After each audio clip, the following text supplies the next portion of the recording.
Hey guys, tonight we're stepping into something quieter, but no less intense. The world of a geisha in feudal Japan. Not a warrior, not a queen, a woman trained for years to perfect the art of stillness, elegance, and illusion. Her life was silk, ritual, and constant control, performed for those who never asked how much it cost to smile that softly. Forget the myths. This isn't memoirs of a geisha. It's not about romance or mystery. It's about precision, discipline. A beautiful mask worn until it becomes your only face. And today, you're her. So, before you settle in, hit that like button and subscribe if you're digging this vibe. Drop a comment telling me where you're watching from and what time it is. Love seeing who's joining this wild ride from across the globe. Now, light a candle, maybe crack a window for some fresh air, and let's dive into this unholy mess together. A geisha is not an oiran whose obi knots boldly in front, a siren's call to physical desire, nor a tayu, a rare jewel of the pleasure quarters, her presence a luxury for the highest lords. You, a geisha, are something else entirely, a musician, a dancer, a poet, a mirror reflecting the desires of those who seek you. You do not sell your body, they whisper in the Hanamachi's lantern-lit alleys. You sell the shadow of a dream. Your art is conversation, your currency is charm, your stage is the ojashiki, the banquet where men pay to bask in your crafted perfection. Yet beneath the silk and powder lies a truth. Your life is not yours. You are bound by debt, by duty, by the weight of a beauty that must never falter. Today, you'll live a single day in this world, from dawn's first light to the silence of midnight, and you'll feel the price of being a poem in a society that both worships and wounds you. Dawn creeps into your room with the subtlety of a brushstroke. No temple bells or roosters, just the faint glow seeping through rice paper screens and the soft shuffle of attendants who judge your every breath without a word. You wake on your futon, not refreshed but poised, your body aching from last night's ozashiki, where you danced until the moon waned and poured sake until your wrists burned. Your limbs protest, your neck stiff from sleeping on a wooden pillow to preserve your elaborate hairstyle, yet every movement must flow like a river, smooth and inevitable. You lie still, not out of rest, but necessity. Any sudden motion might crack the illusion of grace that defines you. In truth, your back aches, your dreams were haunted by a misplaced fan or a misspoken haiku, and you're still piecing together the merchant's drunken compliment from last night. But none of that matters. This is the opening act of your daily theatre. You are the star. The stage, the illusion itself, and the audience is always watching, even when the room is empty.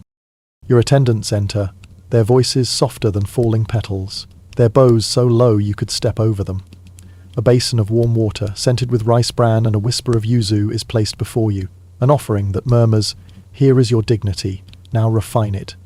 They begin their work, cleansing, brushing, sculpting, you from a woman who slept into a vision who never does. Your face is washed with rice water, its cool touch softening your skin until it's as smooth as a lie told to a lover. The white powder comes next, a paste of crushed rice and traces of lead, applied with a flat bamboo brush in long, deliberate strokes. It covers every freckle, every flush, until your face is a blank scroll, ready for the day's story to be written. Your neck is painted, leaving two delicate points bare at the nape, a subtle nod to vulnerability, though you have none to spare. Your shoulders, collarbones, even the tops of your feet are coated, because your skin must never betray the chaos of being human. You sit still, a canvas for their silent precision, your expression one of serene detachment, because heaven forbid you show annoyance before your mask is complete. In the polished bronze mirror you catch your reflection. A stranger with your eyes, someone who knows too much, but speaks too little. Perfect. From beyond the shoji you hear the faint hum of a merchant's voice or the low chuckle of a samurai, your patrons for tonight's banquet, already stirring in the tea house across the Hanamachi. It's a reminder you are never truly alone, never truly off stage. You rise from your futon, limbs unfolding like a crane emerging from mist, though your feet tingle from hours spent kneeling on tatami. Your kimono is laid out, each layer of verse in a poem of status and sacrifice. The incense curls upward, filling the room with sandalwood and unspoken expectations. As you stretch your shoulders just enough to ease the ache, you whisper your silent mantra, "Here we go again." The morning is for crafting your mask, a ritual that transforms you into a myth. They call it makeup, but it's closer to sorcery. The white powder is patted on with a reverence that borders on fear, erasing every trace of the woman who woke with a crick in her neck. Your eyebrows are shaved, then painted high and arched, giving you a look of perpetual wonder, as if the world is endlessly fascinating, yet faintly beneath your notice. The lips come next, not fully painted, but adorned with a crimson dot in the centre, like a single petal fallen on snow, a gesture to modesty that feels more like defiance. You nod approvingly, because tradition demands you agree, even if you look like you've kissed a cherry and fled in haste. Then comes the blackened teeth. A lacquer of iron and gallnut paste brushed on with care, turning your smile into a shadowed enigma. It's meant to signal refinement, a mark of your status. In practice, it's a reason to speak softly and smile sparingly. Your hair is pinned into an elaborate updo, combs and cords digging into your scalp, a reminder that beauty is a discipline. You sit through it all, a statue sculpted by hands that know your flaws but never name them. By the end, you're no longer a person. You're a geisha, a living painting who breathes only when the room is empty. Dressing is a ritual of endurance, a layering of identity as much as fabric. The underlayers come first, lightweight cotton robes meant to keep the summer heat from fusing your silk to your soul. They try, but they fail, leaving you with the illusion of comfort. Then the inner kimonos, each one a symbol, peach for spring's promise, indigo for autumn's melancholy. Every fold a declaration of your place in the Hanamachi's hierarchy. Unlike an oiran, whose obi knots boldly in front, your obi is tied behind, a fortress of silk that screams restraint and dignity. It's pulled so tight you question whether breathing is a privilege, each tug a reminder that beauty is pain and pain is mandatory. Your attendants work in near silence, their hands deft, their occasional grunts signaling a fold that dares to wrinkle or a sleeve that refuses to lie flat. You stand, arms raised, as they sculpt you into a walking haiku, elegant, fleeting, and faintly suffocating.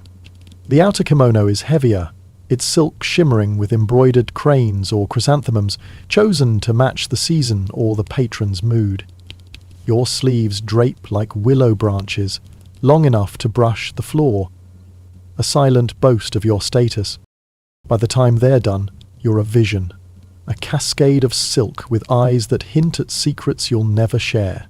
This is your daily armor, even if your only plan is to sit by a koi pond and pretend to ponder eternity. Morning is for training, the relentless sharpening of your art. You move to the practice room, where the air smells of polished wood and unspoken pressure. Here you dance, 3 distinct styles, each a story told through the curve of your wrist, the tilt of your fan. The Nihon Byo is slow and deliberate, a tale of longing. The kabuki-inspired dance is sharp, dramatic. The folk style is lighter, meant to charm merchants with simple tastes. You play the shamisen, fingers coaxing mournful notes from strings that bite your calluses, each chord a lesson in precision. You practice the tea ceremony, every gesture a meditation, every pore a performance of grace under scrutiny. And then there's the laugh, 4 variations, each tailored to a different patron. The tinkling giggle for drunken merchants, the soft chuckle for brooding poets, the warm laugh for samurai who want to feel human, and the coy titter for men who think they're cleverer than you. None are real, because your true laughter is a private thing, locked away like a letter never sent. The Oba-san, the mother of the Okiya, watches with eyes like a hawk's, her fan snapping shut at every misstep, a note off-key, a fan held too low, a smile that lingers too long. One wrong move could unravel an evening's ozaski, costing a client, a reputation, or worse, her approval. You don't argue, you nod, adjust, and try again, because perfection isn't a choice, it's the baseline. The other geishas are here too, not sisters but rivals in a game with no winner, only survivors. You exchange smiles, sharp as folded steel, and compliments that cut like silk. "Your fan dance was exquisite today," says one, meaning, "I saw you stumble last night."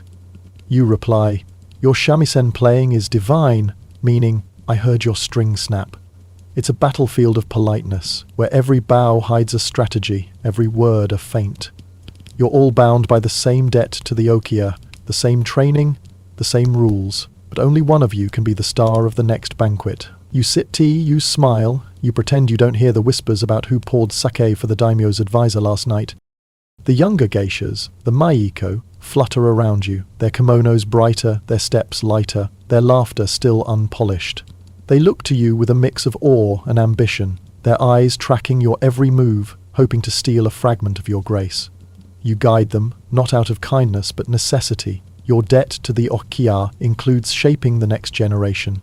Even if they'll one day eclipse you, you correct their posture, adjust their fans, teach them to smile without showing their teeth, all while knowing they're watching for your weaknesses. You were a Maiko once, your own dreams as bright as theirs, your own debts just as heavy. Now, you're a geisha, fully fledged, but the weight of expectation never lifts, it only grows heavier with time. Noon offers a fleeting pause, but even rest is a performance. You eat lightly, a bowl of rice, a sliver of grilled mackerel, a pickled radish that glares at you like an accusation. No garlic, no onions. Your breath must be as inoffensive as your presence. You chew silently, sleeves tucked carefully to avoid a miso-stained disaster, each bite a lesson in restraint. The portions are small because you must appear ethereal, not earthbound by hunger. You don't ask for more. To want is to falter. Afterward, you read a scroll of poetry, not for pleasure, but to memorize lines that might charm a patron or deflect a crude remark. You practice tapping your fan, a rhythm that says attentive without saying available. You adjust your posture, ensuring your spine is a perfect curve, your hands folded just so, because even in solitude you're rehearsing. The Okia is quiet, but the air hums with expectation. Every moment is preparation for the evening stage. You dedicate the morning to the delicate art of calligraphy, your brush poised over the rice paper, each stroke a deliberate dance of ink and intention. The characters you trace speak of fleeting beauty, of cherry blossoms that fall too soon, of unspoken longing that lingers like mist over a quiet valley. The words are not your own, borrowed from a poet long dead. Yet, as you form each curve and line, they must feel as though they spring from your own heart. Tonight, you will recite them before an audience of discerning lords and sharp-eyed courtesans, and every syllable must carry the weight of your soul. Your hand moves with precision, the brush an extension of your will, but the pressure is immense. Each stroke must be flawless, or the illusion of your grace will shatter. After an hour, your fingers ache, but you press on, switching to the shamisen to rehearse Moon Over the River, a piece as sharp and haunting as a winter's night. The notes cut through the air, each pluck of the strings evoking a samurai who fancies himself a poet, his blade as keen as his verses. You practice the melody over and over, letting the music flow through you, your fingers finding the rhythm of the river's current, now gentle, now fierce. The shamisen's voice is both your shield and your weapon, a way to command the room without ever raising your voice. You imagine the samurai in the audience, his eyes glinting with recognition as the notes mirror his own hidden depths.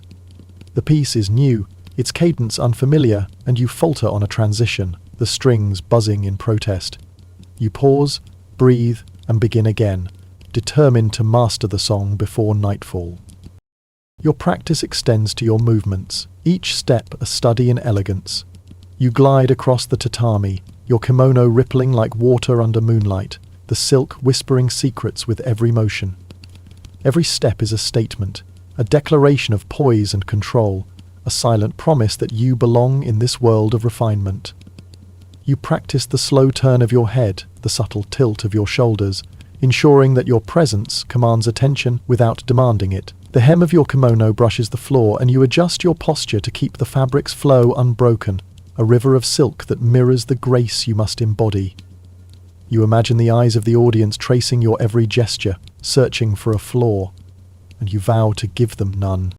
The obasan drifts by, her presence as weighty as the air before a storm. Her eyes, sharp as a hawk's, linger on your calligraphy, narrowing at a character where the ink bled slightly, a near imperceptible error. She says nothing, but her silence is louder than any critique, a judgment that cuts deeper than words. You bow, your heart pounding, and adjust your grip on the brush, forcing your hand to steady. Her approval is the key to your survival in this world of silk and scrutiny, where a single misstep could unravel everything you've built. You dip the brush again, the ink pooling like a dark promise, and begin anew, each stroke a plea for her favour. You move back to the shamisen, the strings humming under your touch as you refine the difficult passages of Moon Over the River. The melody demands both precision and emotion, a balance as delicate as the calligraphy you just practiced. You close your eyes, letting the music guide you, imagining the river's flow, the moon's cold light, the samurai's unspoken yearning. The notes rise and fall, sharp and clear, and you feel the piece coming together, each phrase more confident than the last. You practice until your fingers are sore, until the melody feels like an extension of your own breath. Your walk, too, demands further refinement. You pace the length of the room, your steps measured, your kimono swaying with the rhythm that matches the shamisen's song. You practice the way you lower yourself to the floor, the way you fold your hands, the way you tilt your chin just so. Each gesture a brushstroke in the portrait you paint for the world. The Obasan watches from the corner, her gaze unrelenting, and you feel the weight of her judgment in every step. You adjust the angle of your fan, the curve of your spine, determined to embody the elegance she demands. The room is silent, save for the rustle of your kimono and the faint hum of the shamisen strings, still vibrating from your last practice. You return to the calligraphy table, the inkstone gleaming under the soft light filtering through the shoji screens. The characters you write now are bolder, more assured, as if the music and movement have infused your brushwork with new life. You form each stroke with care, the ink flowing smoothly, the paper drinking it in without protest. The words speak of transience, of beauty that fades like the moon's reflection on a river, and you feel their truth in your bones. Tonight, when you recite them, you will pour every ounce of your practice into your voice, your movements, your presence, until the audience believes the words are yours alone. The Obazan lingers, her silence a test you cannot fail. You bow again, deeper this time, and resume your work, the brush moving with a quiet determination. Every stroke, every note, every step is a thread in the tapestry of your performance, and you will weave them together until they are flawless. In this world of silk and scrutiny, survival demands nothing less. Then comes the bath, a ritual of transformation that prepares you for the ozashiki. The water is steeped with plum blossoms, green tea leaves, and a whisper of camellia oil, the steam curling around you like a lover's promise. You scrub gently, not to cleanse but to refine, ensuring your skin is as flawless as your reputation. Your hair is washed with rice ash, rinsed until it gleams like polished lacquer, then pinned with combs that dig into your scalp but never show. Your nails are trimmed, your heels smoothed, because even the smallest detail, a callus, a stray hair, could betray the illusion. You emerge, scented and soft, your body a canvas ready for the evening's masterpiece. The attendants dab yuzu oil behind your ears, a scent that whispers restraint rather than seduction. This bath isn't for you. It's for the men who will pay to sit in your presence, who will mistake your crafted beauty for something they can possess. You dry off, reapply a touch of powder, and wonder if anyone will ever see the woman beneath the geisha. The afternoon is for performance, the ozashiki where you become the heart of the evening. You don't walk to the tea house, you glide, your getter clacking softly on the cobbled streets of the Hanamachi, your steps measured as if the entire city is your audience. A rickshaw carries you, its creak a reminder of the debt you're still paying off. One dance, one song, one smile at a time. At the tea house, the air is thick with sake, tobacco, and anticipation. You enter, bowing low, your kimono rustling like a whispered secret. The guests, merchants flush with coin, samurai weighed by honor, poets drunk on their own metaphors, turn to you, expecting not just entertainment but transcendence. You pour sake with the grace of a waterfall, your hands steady, your smile a riddle they'll never solve. You speak, your voice a melody of wit and deflection, turning crude remarks into poetry. The moon hides her face, / loud words fade in quiet night, / stillness speaks louder. Smith, St. Paul Icateus, the ancient. This is wayfaring. You play the shamisen, fingers dancing over strings, telling stories of love and loss you've never lived but must embody. The notes are mournful for a samurai, playful for a merchant, haunting for a poet who thinks he's in love with you. You dance, your fan unfolding like a butterfly's wings. Each movement a verse in a poem no one else understands. A guest sighs about a lost love. You respond with summer's lament, letting the shamisen carry his sorrow, while your eyes suggest you understand. You don't, but that's the art, becoming a mirror for their desires, reflecting wit, grace, or mystery as needed. A merchant laughs too loudly, his hand grazing your sleeve. You deflect with a smile and a haiku about cherry blossoms fading too soon. A samurai grows sentimental, his eyes misty with sake and regret. You listen, your head tilted just so, offering a silence that feels like solace. You're not just a performer, you're a shapeshifter, becoming whatever the guest needs without ever revealing yourself. You tell stories too, tales of ghosts and warriors, your voice low and hypnotic, drawing the room into your spell. You recite a haiku about a crane flying alone, and the poet nods, thinking it's for him, though you wrote it for yourself. You play games, subtle contests of wit where you let the guests win just enough to feel clever. You pour more sake, your sleeves brushing the table like a painter's stroke, your movements deliberate, your laughter timed to perfection. The hours stretch, the candles burn low, and you remain the center of the room, a flame that warms but never consumes. Evening becomes a marathon of charm and control. You sip sake lightly, letting the guests believe you're as tipsy as they are, though your head remains clear as a winter stream. You laugh at their jokes, but never too loudly. You nod at their stories, but never too eagerly. Some guests are kind, their compliments genuine. A poet might praise your dance, a merchant might gift a silk fan. Others test the boundaries, their hands too bold, their words too blunt. You refuse with a laugh that sounds like consent, a delicate balance of allure and untouchability. The plum blossom sways / untouched by the reckless wind / beauty holds its ground, you murmur, and they laugh, thinking it's flirtation, not a warning. Every gesture, every word is a step in a dance you cannot afford to misstep. The hours blur, the sake flows, and you remain flawless, a vision of silk and serenity, even as your feet ache and your heart grows heavy. Late at night, the tea house empties and you return to the okiya under a moon that feels like your only true confidant. The streets are silent, the hanamachi asleep, but you walk as if the world is still watching, because it always is. Back in your room, you shed the layers. Kimono, obi, powder, illusion. The mirror shows your true face, pale and unguarded, a stranger even to yourself. You wash away the white mask, the blackened teeth, the crimson dot, scrubbing until the rice water runs clear. For a moment, you're just a woman, not a geisha. Your skin soft but scarred with the weight of years spent performing. You sit with a cup of tea, its warmth a small rebellion against the cold perfection of your role. In the dim light you write in your diary, ink faint to avoid prying eyes, I danced well tonight. I smiled well. But who saw me?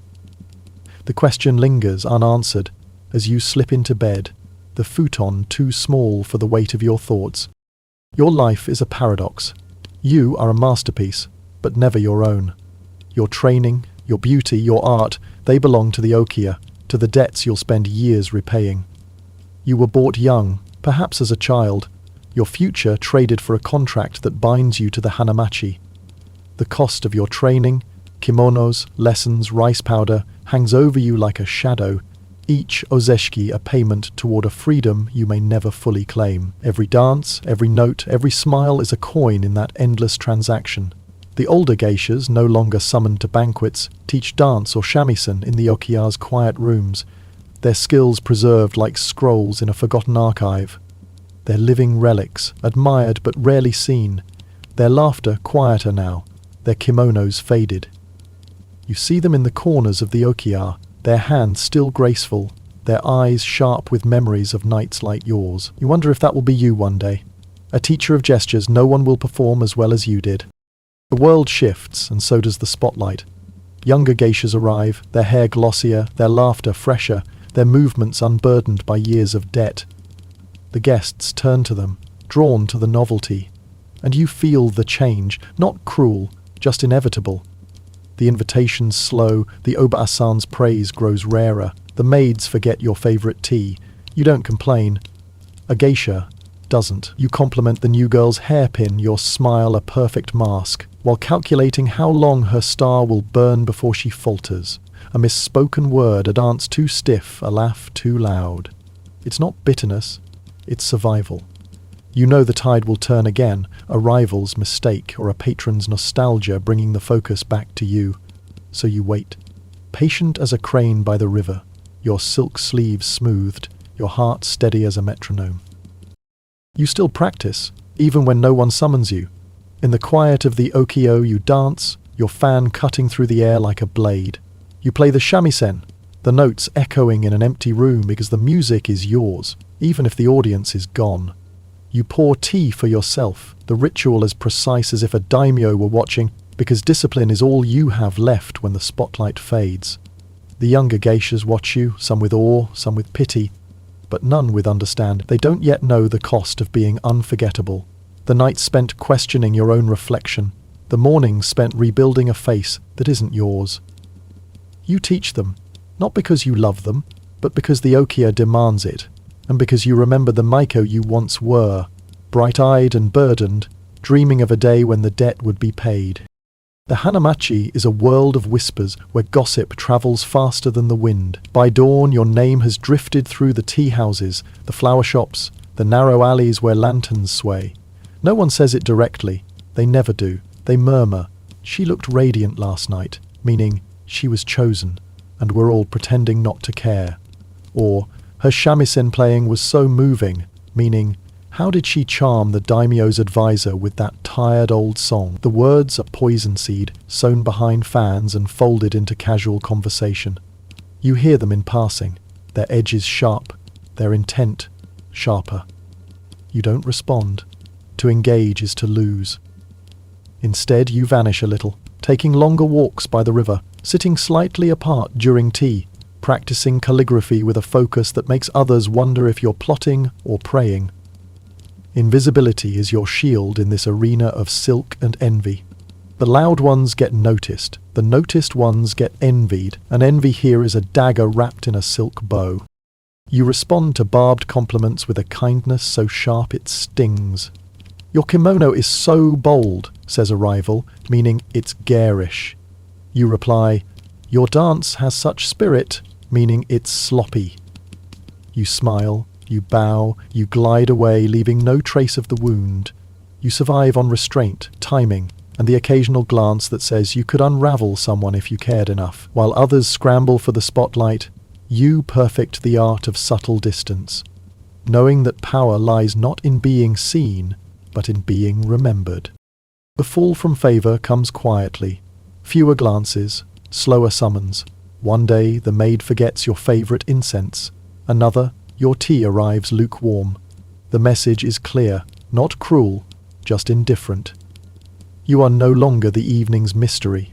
A younger geisha, her hair blacker, her laughter brighter, has taken your place.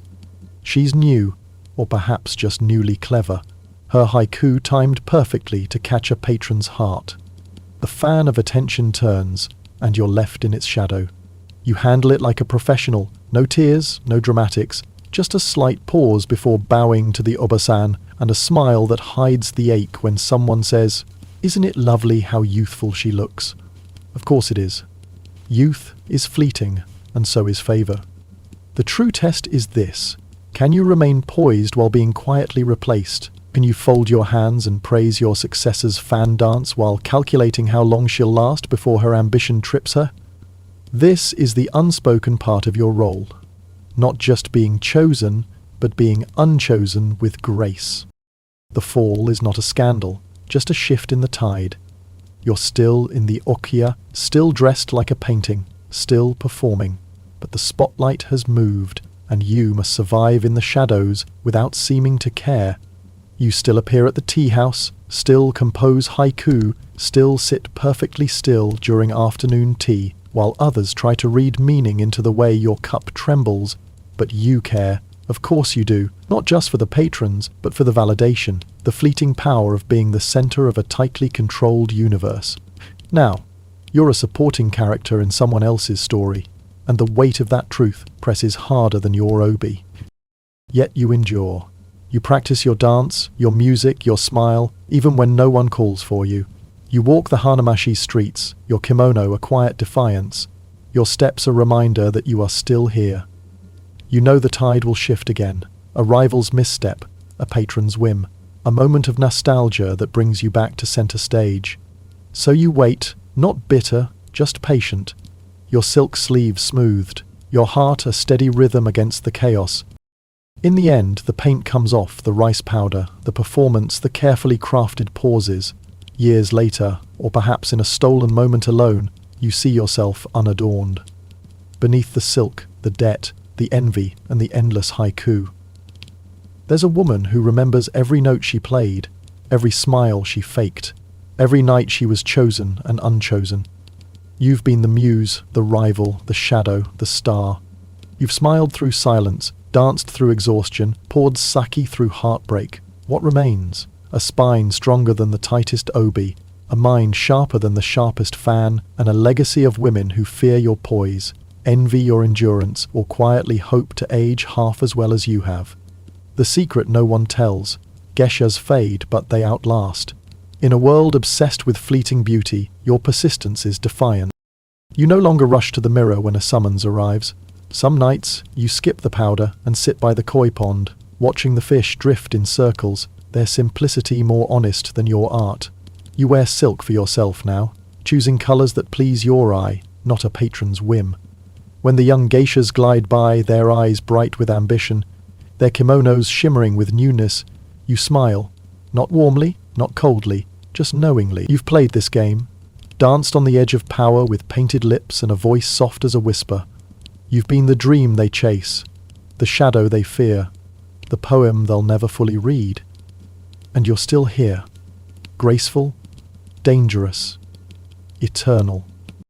As the cherry blossoms fall, you sit by the window, adjusting your sleeve out of habit, not necessity. The Hanamachi moves on, its streets filled with new faces, new songs, new debts. The world may forget your name, but not your presence. You don't live to be remembered, you live to be unforgettable, even if only for a moment, even if only in silence. You fold your fan, set down your shamisen, and watch the petals drift. You are still here, still beautiful, still you, more than anyone ever dared to expect. The life of Valeria Messalina. In ancient Babylon, the boundary between the sacred and the sensual was not merely blurred, it was entirely dissolved, woven into a tapestry of divine reverence and human desire that defined the culture's spiritual core. At the heart of this enigmatic tradition stood the towering temples dedicated to Ishtar, the multifaceted goddess of love, fertility, and war, whose worship transcended earthly morality to touch the divine. In Babylonian cosmology, sexuality was not a source of shame or sin, but a sacred bridge, a conduit through which mortals could commune with the gods, ensuring the harmony of the cosmos. Far from the prudish sensibilities that would later dominate other cultures, the Babylonians viewed sexual acts as a form of worship, a ritual offering that connected the physical to the metaphysical. Within the hallowed precincts of Ishtar's temples, ritual sex was not only accepted, but mandated, performed not in secretive shadows, but under the approving gaze of heaven, as an act of devotion that bound humanity to the divine order. The Greek historian Herodotus, ever the chronicler of the ancient world's curiosities, described a striking custom that illuminated this sacred practice. He claimed that every Babylonian woman, regardless of status, was required at least once in her life to present herself at the temple of Ishtar, adorned with perfumes, fine garments, and prayers, to offer her body in a ritual act. She would wait, seated among other women in the temple's sacred precinct, until a stranger approached and placed a silver coin in her lap, a symbolic offering to the goddess. This act was non-negotiable. No woman could refuse, for it was not seen as a transaction of lust, but a sacred duty, a public sacrifice of her body for the greater good of the cosmos. The temple was not a brothel in the modern sense, nor was it a place of degradation. It was a sacred stage, where religion and desire intertwined in rituals that predated even the mightiest kings. The women who participated, particularly the Naditu, priestesses or daughters of noble families, were not outcasts but revered figures, draped in silks and steeped in spiritual authority. Their roles were multifaceted: spiritual guides, ecstatic participants, and conduits of divine favor. The underlying belief was both simple and profoundly radical. Through sexual union under the divine gaze, fertility was invoked, the gods were appeased, and the cosmic balance was upheld. The land would yield abundant crops, rivers would flow with life-giving water, and wombs would bear the next generation. Far from being a sin, this was a form of sacred ecology, a ritual that ensured the continuity of life itself. Yet, this practice was not without its complexities and controversies. While the Babylonians embraced this integration of sexuality and spirituality, later Mesopotamian rulers sought to distance themselves from these rituals, perhaps under pressure from emerging moral reforms, political shifts, or external influences that viewed such practices with skepticism. Critics, even in antiquity, questioned the ethics of mandatory participation, and some rulers may have sought to curb the practice, to align with evolving societal norms, or to consolidate power by redefining sacred traditions. Nevertheless, for a luminous period in Babylon's history, the body was not a vessel of shame but a living altar, a sacred offering to the divine. The women who served in Ishtar's temples were not diminished by their roles but elevated, their acts seen as a form of worship that bound the community to the gods.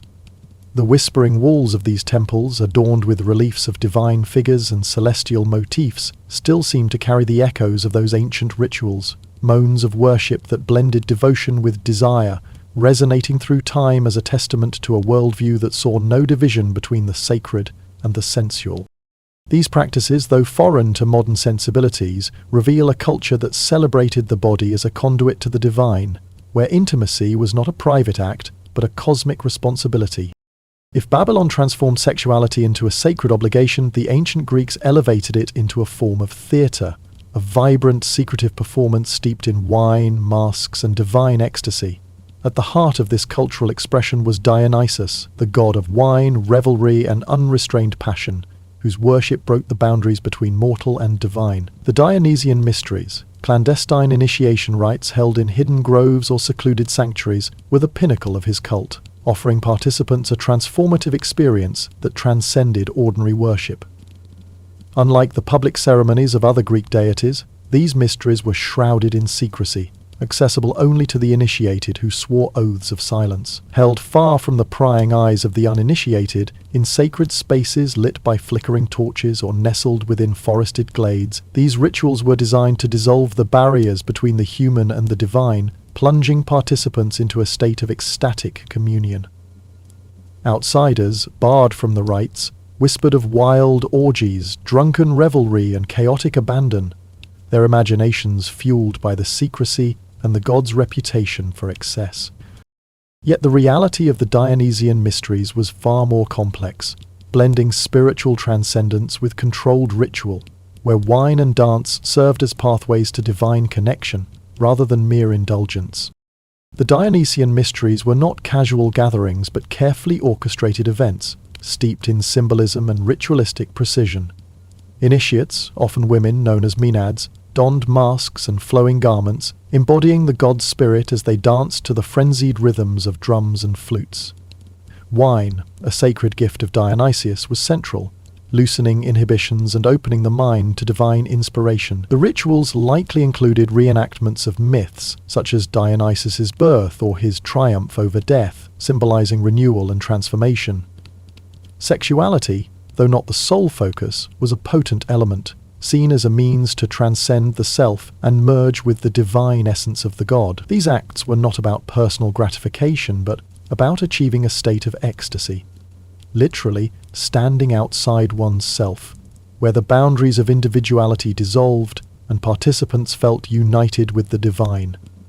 The secrecy surrounding the mysteries only heightened their allure, as initiates were forbidden to reveal what transpired, fostering a sense of exclusivity and sacred privilege. This veil of mystery also protected the rites from external judgment, allowing participants to explore realms of experience that public society might deem transgressive. The Dionysian mysteries, in their blend of revelry and reverence, were a testament to the Greek belief that the divine could be accessed through the body as much as the soul, that passion and spirituality were not opposites, but intertwined paths to the same truth. The contrast between Babylon's open, temple-based rituals and Greece's secretive, ecstatic mysteries highlights the diversity of ancient approaches to sacred sexuality. In Babylon, the act was public, communal, and tied to the fertility of the land and the favor of the gods, performed under the explicit sanction of religious authority. In Greece, the Dionysian rites were private, exclusive, and focused on personal transformation, a journey into the divine that required initiation and secrecy. Yet both cultures shared a profound belief in the power of the body to bridge the mortal and the divine, to channel spiritual energy through physical acts. The Babylonians saw sex as a collective offering, a ritual that sustained the cosmos. The Greeks saw it as a personal transcendence, a moment of divine possession that liberated the soul from earthly constraints. These practices, though rooted in specific cultural and religious contexts, reveal a universal human impulse to find meaning in the physical, to elevate desire into devotion. The myths of Ishtar's temple and Dionysius's mysteries endure not because they shock, but because they illuminate the human condition, our longing for connection, our willingness to surrender to something greater, and our belief that even in our most primal acts, we can touch the divine. The echoes of these rituals, whether in the perfumed halls of Babylon or the torchlit groves of Greece, continue to resonate, reminding us that the sacred and the sensual have always been closer than we might imagine, intertwined in the ancient quest for meaning and transcendence. Participants, men and women alike, prepared through fasting, music, dance, and long processions. They wore masks, animal skins, and sometimes nothing at all. The point was to shed your social identity, your ego, even your name. For a few hours you weren't a merchant, a servant, or a noble. You were part of something primal, something older than the city walls. Sexual energy likely played a role, not as entertainment, but as a symbol of rebirth and unity. In a society where most of life was highly structured, these rites allowed for a controlled collapse of order. They promised catharsis, a temporary breakdown of barriers between man and woman, rich and poor, mortal and God. But it wasn't just a wild night in the woods. The mysteries were said to offer deep transformation. Those who returned claimed to have touched the divine, to have glimpsed something beyond reason. Indeed, many initiates described a feeling of renewal, as if the chaos had burned away their illusions. Of course, not everyone approved. Philosophers like Plato distrusted these ecstatic rituals, fearing they would lure people away from logic and discipline. But for many Greeks, the Dionysian mysteries were a necessary counterpart to their rigid public lives. They offered something that temples and politics could not: emotional truth. That's the key. These rituals weren't about scandal, they were about transcendence. In ancient Egypt, fertility wasn't just about crops or childbirth. It was the very lifeblood of the kingdom. No river symbolized that better than the Nile. Each year, its floodwaters would rise, spreading rich silt and life across the land. The Egyptians saw this as a divine act, a sacred union between sky and earth, and they celebrated it with rituals that were anything but subtle. One of the most intriguing festivals was held in honor of the god Min, a deity of fertility, agriculture, and masculine vigor. His statues left little to the imagination, often shown with an exaggerated, permanent sign of virility. Min was not just a symbol of life, but of potency. At his annual festival, crowds would gather to watch the pharaoh himself participate in a ceremonial harvest, cutting the first sheaf of grain as an offering to the god. But this wasn't just a farming event. Dancers would perform, nude or scantily clad, celebrating the beauty of the human body and its role in creation. Ritual chants, rhythmic drumming, and incense created an atmosphere that blurred the line between spiritual exaltation and sensory pleasure. Women played a key role in many of these ceremonies, especially during the festival of drunkenness, dedicated to the goddess Hathor, patron of love, music, and joy. This wild annual celebration involved wine, music, and ecstatic dancing, meant to honor the myth in which Hathor saved the world by drinking herself into a stupor. Participants believed that by reenacting the goddess's drunken joy, they were restoring cosmic balance, bringing chaos into order. Were there sexual undertones? Almost certainly. But they weren't seen as taboo. The Egyptians didn't view sexuality through the lens of guilt or shame. For them, it was part of nature's cycle, as vital and sacred as the flooding Nile. In fact, some healing temples even included rituals where fertility problems were addressed, not just with herbs but through symbolic acts involving touch, suggestion, or sacred roleplay, overseen by temple staff who acted as intermediaries between human and divine. In ancient Egypt, to embrace pleasure was not indulgence, it was alignment with the gods, and every kiss of the Nile reminded them that life, at its core, was a sensual gift from the divine. Ah, Rome, where even chaos had structure. Nowhere was that more evident than in Lupercalia, the annual fertility festival held each February beneath the Palatine Hill. What began as a wild, rural rite in honor of shepherd gods morphed into one of the strangest public celebrations in Roman history. One part purification, one part party, and more than a little bit of provocative theatre. The ritual honored Luperca, a goddess associated with fertility and the protection of livestock, but the origin myth went deeper. The cave of Lupercal was said to be the very spot where Romulus and Remus, the twin founders of Rome, were suckled by a she-wolf. That primal symbolism bled into the celebration itself. At the heart of the festivities were the Luperci, a group of young men chosen to represent wild, untamed energy. Clad in little more than goatskins, or sometimes nothing at all, they would run through the streets, playfully striking women with strips of hide called februa. Far from being offended, women actively sought out the lashes. Being struck was believed to enhance fertility, ease childbirth, and even increase sensual vitality. It was messy, loud, and unapologetically earthy. There were sacrifices, feasting, and bawdy songs, but there was also a sense of sacred intention. Lupercalia marked the cleansing of the city, a symbolic brushing away of winter's stagnation to make room for spring's renewal. Sexual overtones were present, sure, but wrapped in layers of myth, nature, and destiny. Later Roman poets, including Ovid, would write about Lupercalia with a mix of humour and nostalgia. While conservative voices tried to tame the festivities over time, the tradition held strong for centuries until Christianity eventually swept in with a stricter moral lens. Interestingly, some historians suggest that Valentine's Day may have grown from the ashes of Lupercalia, transformed from goatskin rites to paper hearts. But the root idea remained: fertility, love, and the strange human urge to ritualize desire. Rome didn't separate the physical from the sacred. It wrapped them around each other like vines on a temple column, sometimes tangled, always connected. And for one wild day each year, the people let their inner wolves run free. If Lupercalia was a public spectacle, the Eleusinian mysteries were its spiritual opposite: secretive, sacred, and solemn. Celebrated annually for over 1,000 years in ancient Greece, these rites revolved around the myth of Demeter and Persephone and offered initiates a powerful glimpse into life, death, and rebirth. But beneath the poetic myth and theatrical silence, some scholars believe the ceremonies may have included symbolic, perhaps even sensual, elements, cloaked in allegory. Held in the sanctuary of Eleusis, just northwest of Athens, the mysteries drew thousands of participants, from philosophers to farmers. Unlike most Greek religious practices, these rituals weren't exclusive to social status or gender. The only requirement: secrecy.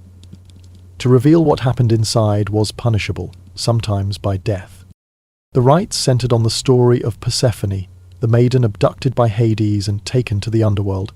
Her mother, Demeter, goddess of agriculture, mourned so deeply that the earth itself withered.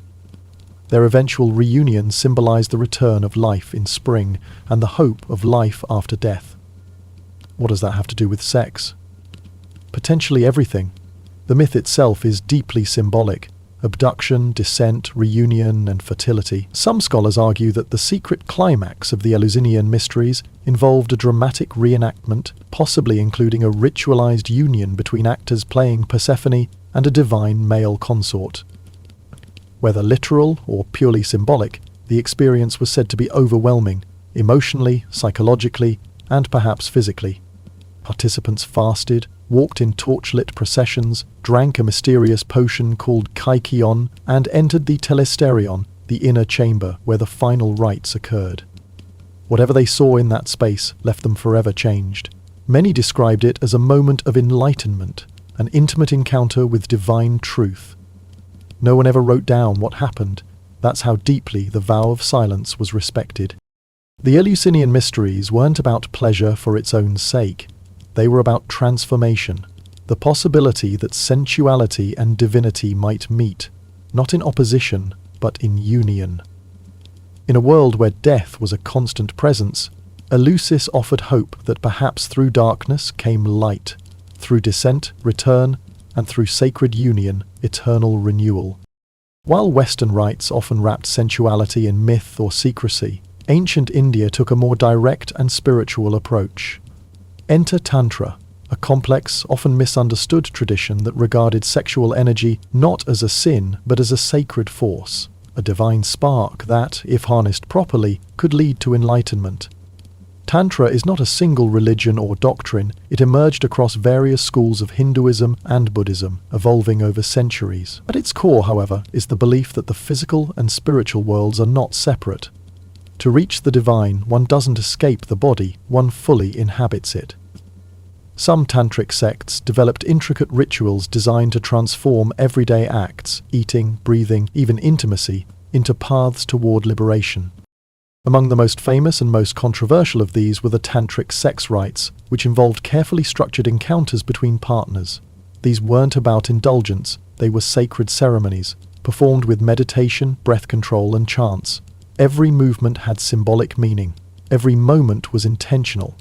The male represented Shiva, stillness, consciousness. The female embodied Shakti, energy, creation. Their union mirrored the merging of opposites, the eternal dance between chaos and order, spirit and matter. The goal wasn't pleasure, but transcendence, a glimpse of divinity through the lens of desire. But let's clear up a common myth. Not all tantra involved sexual rituals. In fact, most tantric practices were deeply ascetic. Chanting, visualizations, yoga, and intense focus were central. The sexual aspect, when present, was just one doorway among many and often shrouded in layers of symbolism that made its meaning difficult to decode. That said, some texts, like the Kama Sutra, often mistaken for a mere manual of positions, were rooted in the same worldview. This wasn't condemned, it was studied, refined, and placed within a larger spiritual system. In medieval temples, such as Khajuraho and Konark, sculptures of intertwined lovers adorn the stone walls, not as decoration but as declaration. The path to the sacred runs through the senses. To ancient tantrics, desire was not a distraction, it was fuel. And when lit with wisdom and reverence, it could burn a path straight to the heart of the universe. Before Babylon, before Egypt's golden dynasties, there was Sumer, one of the world's first civilizations. In its bustling temple complexes, particularly in the city of Ur, the roots of sacred sexuality were already growing. At the heart of it all was the goddess Inanna, later known as Ishtar, and her enigmatic priestesses, women whose bodies were vessels for divine power. These women were not ordinary prostitutes, they were known as hierodules, sacred servants. Their sexuality was ritualized, honored, and seen as part of the cosmic order. In Sumerian texts and hymns, Inanna is described as a passionate, sensuous deity who celebrated love, fertility, and pleasure. Her temple ceremonies reflected this ethos, merging the spiritual and physical into a single, holistic form of worship. One of the most fascinating rituals believed to have taken place was the sacred marriage rite. Each year, during the New Year festival, the king of the land would symbolically marry the goddess through a high priestess. The ceremony involved music, offerings, poetry, and, according to many scholars, physical union. This wasn't seen as mere spectacle, it was the centerpiece of the city's renewal. By reenacting the goddess's divine union with her lover Dumuzi, the king was legitimized, the crops were blessed, and the cycle of life was renewed. Even outside this major event, sacred sexuality was part of the rhythm of temple life. The priestesses of Inanna were trained in music, dance, incantation, and the arts of love. For those who sought spiritual purification or divine favor, union with a hierodule was thought to bring healing, insight, or fertility. It was a rite, not a transaction. The role wasn't without complexity. Some of these women held powerful positions and lived within the protective walls of the temple, while others may have existed on its periphery, vulnerable to exploitation. Over time, the sacred faded, and later empires painted these practices in a less favorable light, collapsing the divine into the profane. But in ancient Sumer, the body wasn't something to repress. It was a channel through which the divine flowed, like river water across fertile earth. And in the sacred chambers of Inanna, love was more than emotion, it was ritual. Far from the temples of the Near East and the mystic rituals of India, the ancient Celts celebrated fertility with fire, freedom, and forests. Their sacred festival was called Beltane, held on the eve of May, a liminal time between spring and summer, when the boundaries between the natural and supernatural blurred. It was a celebration of life, growth, and desire, and it was anything but modest. The Celts believed that the world pulsed with spiritual energy, spirits in trees, rivers, stones. During Beltane, the energy of reproduction and rebirth reached its peak. Large bonfires were lit across hilltops, symbolizing purification and protection. People would dance around the flames, leap through the smoke for blessings, and even lead livestock between twin fires to guard them from illness in the coming season. But it was what happened after the firelight dimmed that gave Beltane its legendary reputation. Unmarried men and women would venture into the woods together for what was known as greenwood marriages. These were temporary unions, free from societal rules, and often consummated under the stars. It wasn't considered scandalous, quite the opposite. These encounters were viewed as sacred acts, aligned with the fertility of the earth. To join with a partner on Beltane night was to participate in the cosmic rhythms of nature, to mirror the union of the Earth Mother and the horned god, the divine masculine and feminine. Some accounts suggest that even married couples might briefly suspend their vows for the night, not out of infidelity, but out of reverence for tradition and renewal. Children conceived during Beltane were sometimes called children of the fire, believed to be blessed with strength and vitality. It was a festival where rules softened, desire was acknowledged, and life itself was celebrated in its rawest form. There were no temples, nature was the altar, the forest the bedchamber, the flame the witness. With the rise of Christianity across Europe and the Near East, the ancient practices of sacred sexuality, once central to the spiritual lives of many cultures, faced condemnation and suppression. Rituals like Beltane, which celebrated fertility and the intertwining of human and divine energies, were either outlawed or stripped of their original meaning. Yet traces of these traditions persisted, woven into the fabric of modern May Day celebrations, folk dances, and the subtle, whispered remnants of ancient customs that refused to be entirely silenced. As Christianity spread, the once generated rituals performed in temples, forests, and festivals were increasingly labelled as sinful. The human body, previously regarded as a sacred vessel channeling divine energy, was redefined as a source of temptation, a battleground where desire was to be resisted rather than revered. Pleasure, once a sacred expression of cosmic harmony, was recast as a moral failing, a distraction from spiritual purity. This transformation, however, was not instantaneous. In its nascent stages, Christianity was not the monolithic institution it would later become. It emerged in the margins among diverse communities of mystics, ascetics, and radical thinkers who grappled with the relationship between the physical and the divine. Among these early groups were sects like the Gnostics, whose beliefs echoed the spiritual systems of older civilizations. For the Gnostics, the physical world, including sexuality, was not inherently corrupt but a metaphor for deeper truths. Certain Gnostic texts portrayed the union of male and female as a reflection of divine unity, a sacred mirroring of spiritual opposites that resonated with the tantric philosophies of India or the symbolic marriages of Sumer. This perspective saw the body not as a barrier to divinity, but as a pathway to it, a vessel through which higher truths could be explored. One particularly enigmatic group, the Carpocratians, took this philosophy further, reportedly incorporating physical union into their spiritual rituals. They believed that true enlightenment required embracing all aspects of existence, including desire, without shame or fear. For them, sensuality was not a sin but a means of transcending earthly limitations, a way to experience the divine in its fullest expression. These fringe communities, however, were swiftly deemed heretical by the emerging Orthodox Church, which sought to consolidate its authority by defining clear boundaries of acceptable belief. The writings of these groups were suppressed, destroyed, or buried in obscurity, their voices silenced by the growing power of ecclesiastical authority. Yet, fragments of their ideas survived, preserved in dusty codices, apocryphal gospels excluded from the canonical Bible, and the subtle persistence of ancient symbols repurposed to fit the new Christian narrative. These remnants hint at a time when the sacred and the sensual were not yet adversaries, but allies in the pursuit of divine connection. As Christian orthodoxy tightened its grip, the rituals of sacred sexuality were systematically driven underground. Temples dedicated to deities like Inanna or Ishtar were razed or converted into churches, their once hallowed spaces repurposed for a new faith that emphasized restraint over ritualized passion. Festivals like Beltane, with their joyous celebrations of fertility and communal unity, were either forbidden or rebranded, stripped of their sensual roots and cloaked in more acceptable Christian symbolism. The sacred prostitutes of ancient temples, once revered as intermediaries between the human and divine, were recast as sinners, their roles demonized in the new moral framework. Sensual mystics, who had once bridged the physical and spiritual through ecstatic experiences, were labeled heretics, their teachings condemned as threats to the Church's authority. The vibrant, earthy rituals that had once defined spiritual life were now relegated to the shadows, practiced in secret or preserved in folklore. Despite this suppression, the human spirit proved resilient. People, driven by an innate longing to connect the physical with the divine, found ways to keep these traditions alive, albeit in transformed forms.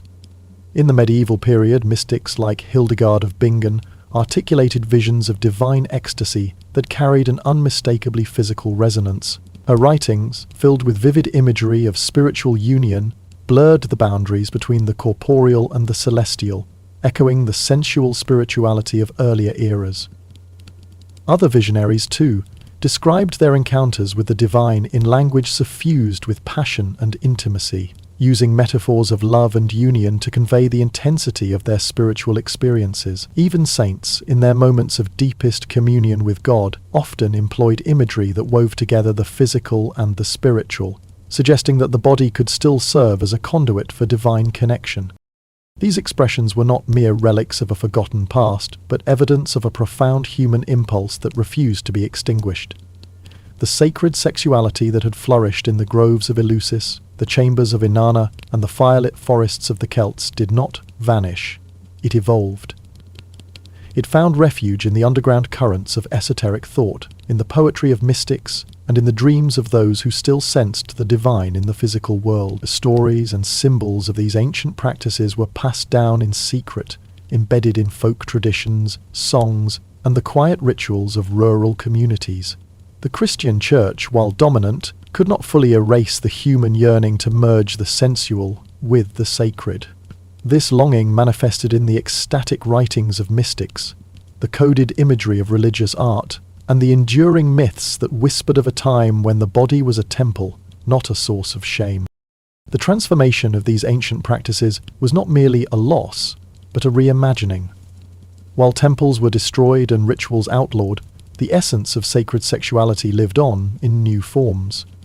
Medieval literature, such as the courtly love poetry of the troubadours, often cloaked spiritual longing in the language of romantic and sensual desire, echoing the tantric idea that love could be a pathway to the divine. The religious festivals, though sanitized by Christian orthodoxy, retained elements of their pagan predecessors, with dances and celebrations that hinted at older, more primal rites. Even the concept of divine love, central to Christian mysticism, bore traces of the ancient belief that human passion could mirror celestial unity. In the quiet corners of history, these traditions persisted, carried forward by those who refused to see the body and spirit as adversaries. The sacred marriage rites of Suma, the ecstatic dances of Dionysus, and the firelit unions of Beltane were not erased, but transformed, their energy redirected into new expressions of faith and creativity. The human desire to find the divine in the physical, to see the body as a sacred vessel, proved too powerful to be fully suppressed. While the institutional church sought to define spirituality in terms of denial and asceticism, the undercurrents of human experience told a different story, one of resilience, adaptation, and enduring reverence for the sacredness of life itself. Thus, the legacy of sacred sexuality did not perish with the rise of Christianity. It went underground, weaving itself into the tapestry of human culture through art, literature, and hidden traditions. The groves of Eleusis, the chambers of Inanna, and the forests of the Celts may have faded from view, but their spirit endured. In the poetry of mystics, the rituals of rural communities, and the quiet persistence of human longing. Temples may crumble, and rituals may be forbidden, but the eternal human desire to unite the physical with the divine remains an unbreakable thread, woven through the ages, forever seeking expression in the dance of body and soul. The secret lives of the Founding Fathers. In the hushed corridors of ancient Athens, where the pursuit of wisdom was meant to outshine the thirst for vengeance, a deadly cup was passed in silence. In 399 BCE, Socrates, a titan of Western philosophy, faced a death sentence, not through the violence of a blade or the isolation of exile, but through the insidious poison of hemlock. His trial was an enigma from its inception. Socrates, a man who owned no land, penned no scrolls, and professed ignorance as his only truth, stood accused of corrupting the minds of Athens' youth and venerating foreign deities.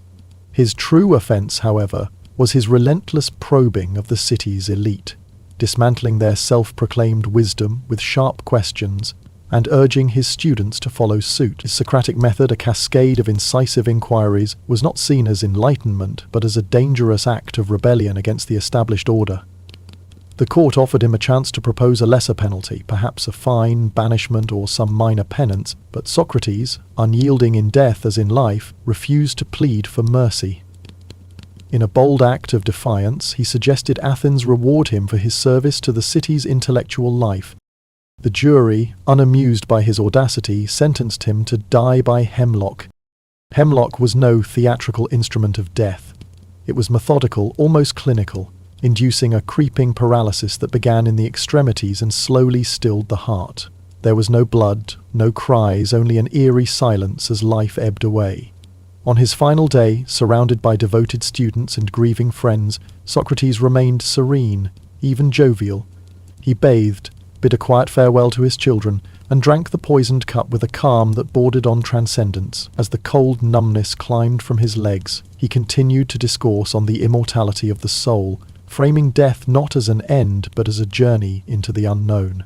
His followers wept, their sorrow filling the room, but Socrates remained steadfast, his mind clear until the final moment. Escape was within reach. His allies had orchestrated a plan, but he chose to honor the law, even one he deemed unjust, believing that undermining Athens' order would inflict greater harm than his own death. Thus the city extinguished its sharpest critic, not with chains or public spectacle, but with a bitter brew crafted from a toxic root. Yet in silencing Socrates, Athens did not erase him. It immortalized him. Hemlock became the vessel that carried his voice through the centuries, a testament to his unyielding commitment to truth. When you envision Cleopatra, the image of a seductive queen, draped in silk, weaving words in Latin for Julius Caesar and Greek for Mark Antony, likely comes to mind. Yet, beyond her political acumen and poetic charm, Cleopatra was a scholar of the deadly arts, particularly toxicology.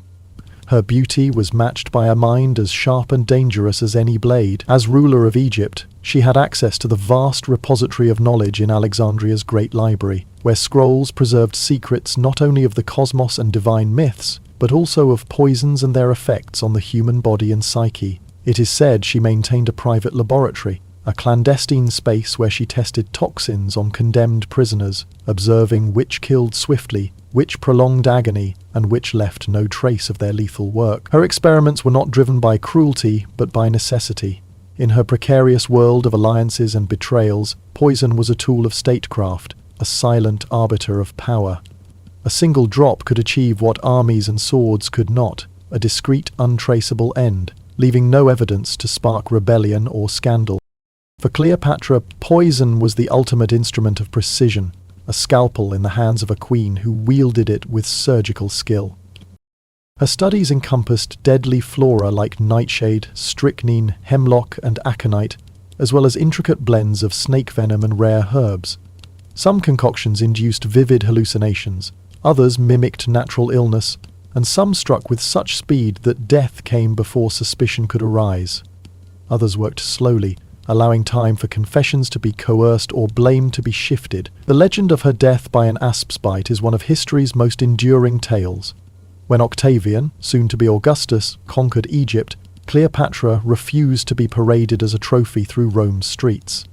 Instead, she chose venom, perhaps delivered by an asp's fangs, though some historians speculate she used a fast-acting poison concealed in a hairpin or cosmetic salve. Cleopatra, with her intimate knowledge of toxicology, would have known which toxins promised a graceful exit, free from the convulsions that marred less elegant deaths. The asp, if true, was a poetic choice, a silent, regal sting for a queen who would never be caged. For her, poison was not a mere weapon, but an extension of her will, a means to dictate who lived, who died, and how history would etch her name. Those who underestimated her, dazzled by her charm, often learned too late that it veiled a lethal intellect, one that struck without warning and left no trace. In the Roman Empire, power did not merely corrupt, it killed, often through a poisoned chalice slipped into the hands of the unwary. Amid the gleaming marble columns of the imperial palace, poison became the weapon of choice for eliminating rivals without the chaos of civil wars or the spectacle of public executions.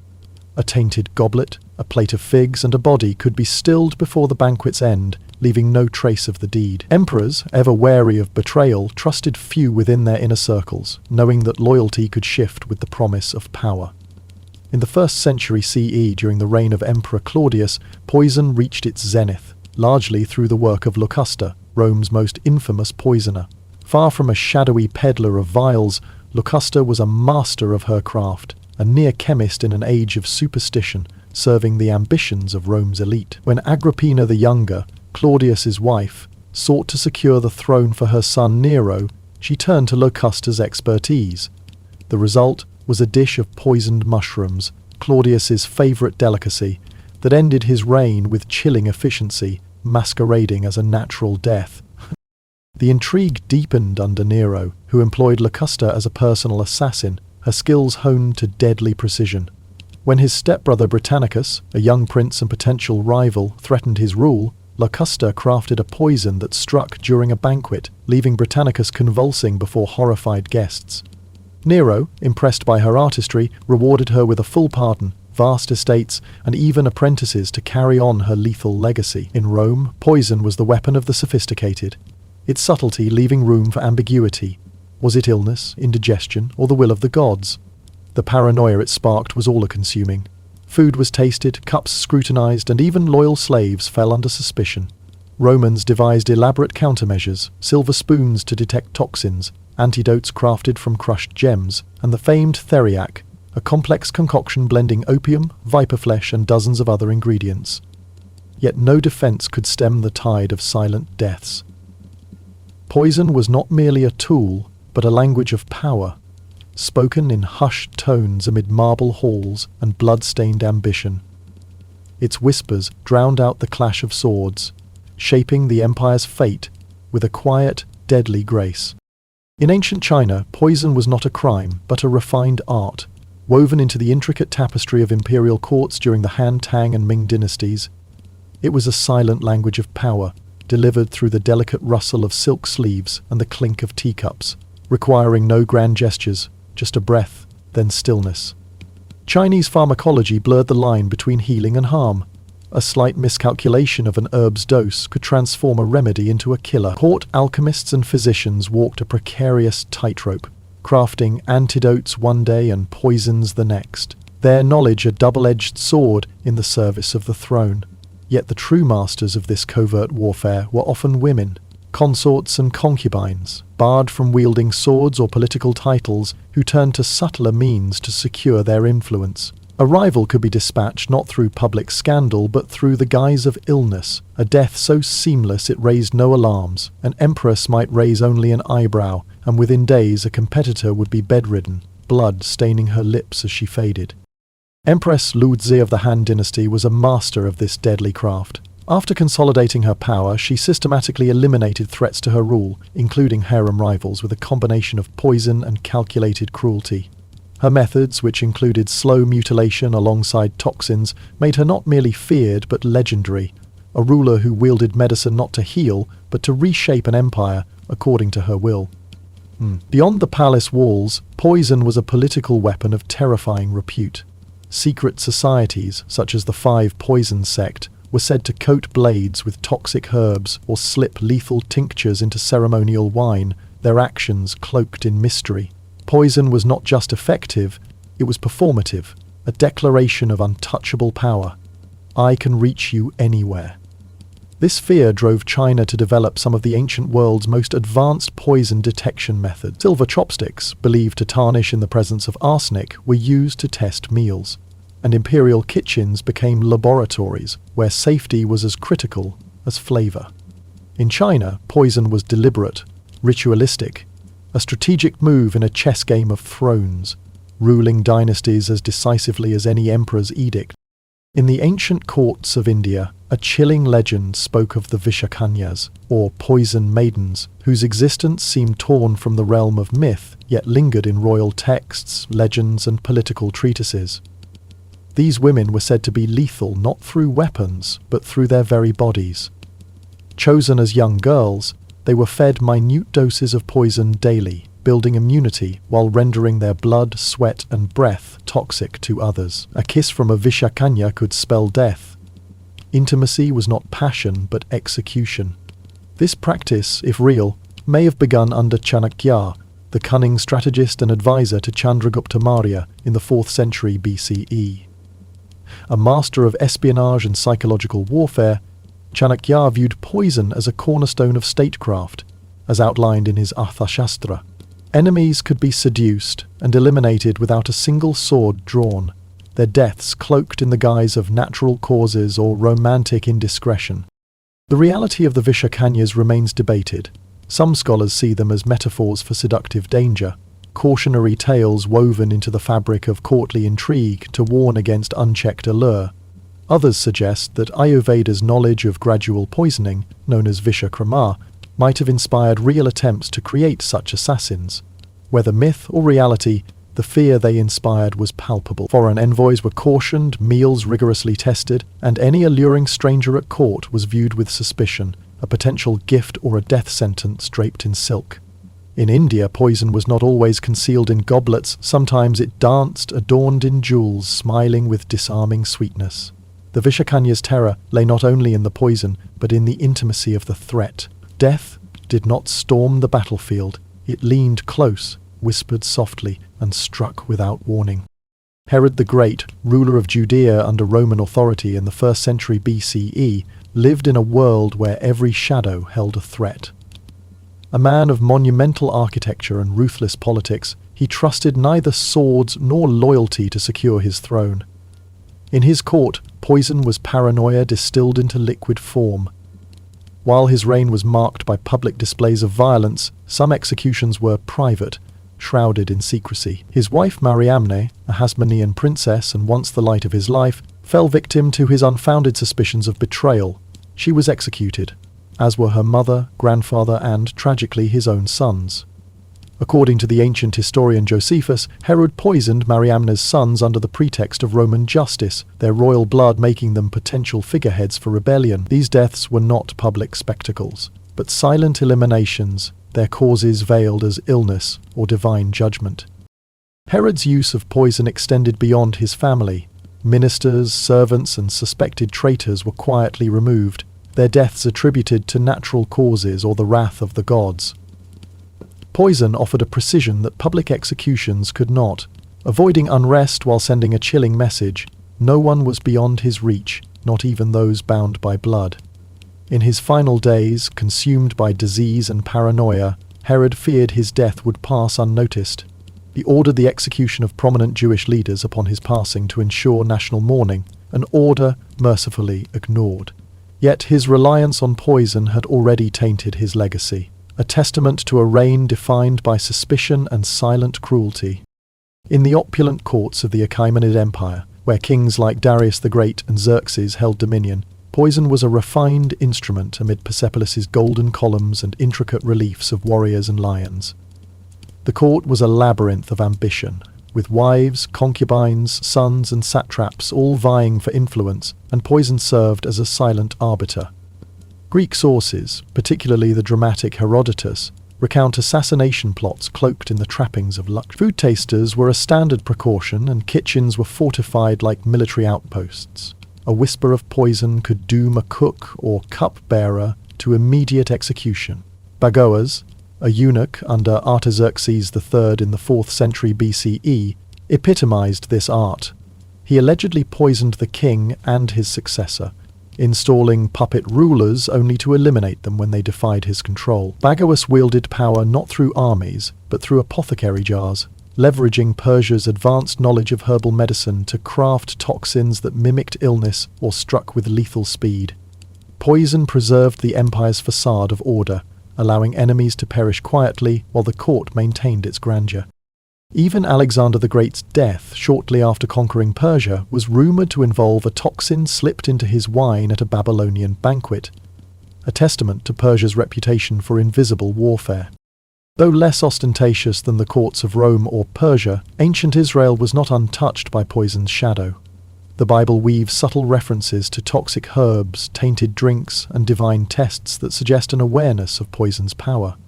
In the Book of Numbers, the ordeal of bitter water tested suspected adulteresses. A priest mixed holy water with temple dust, and the woman drank.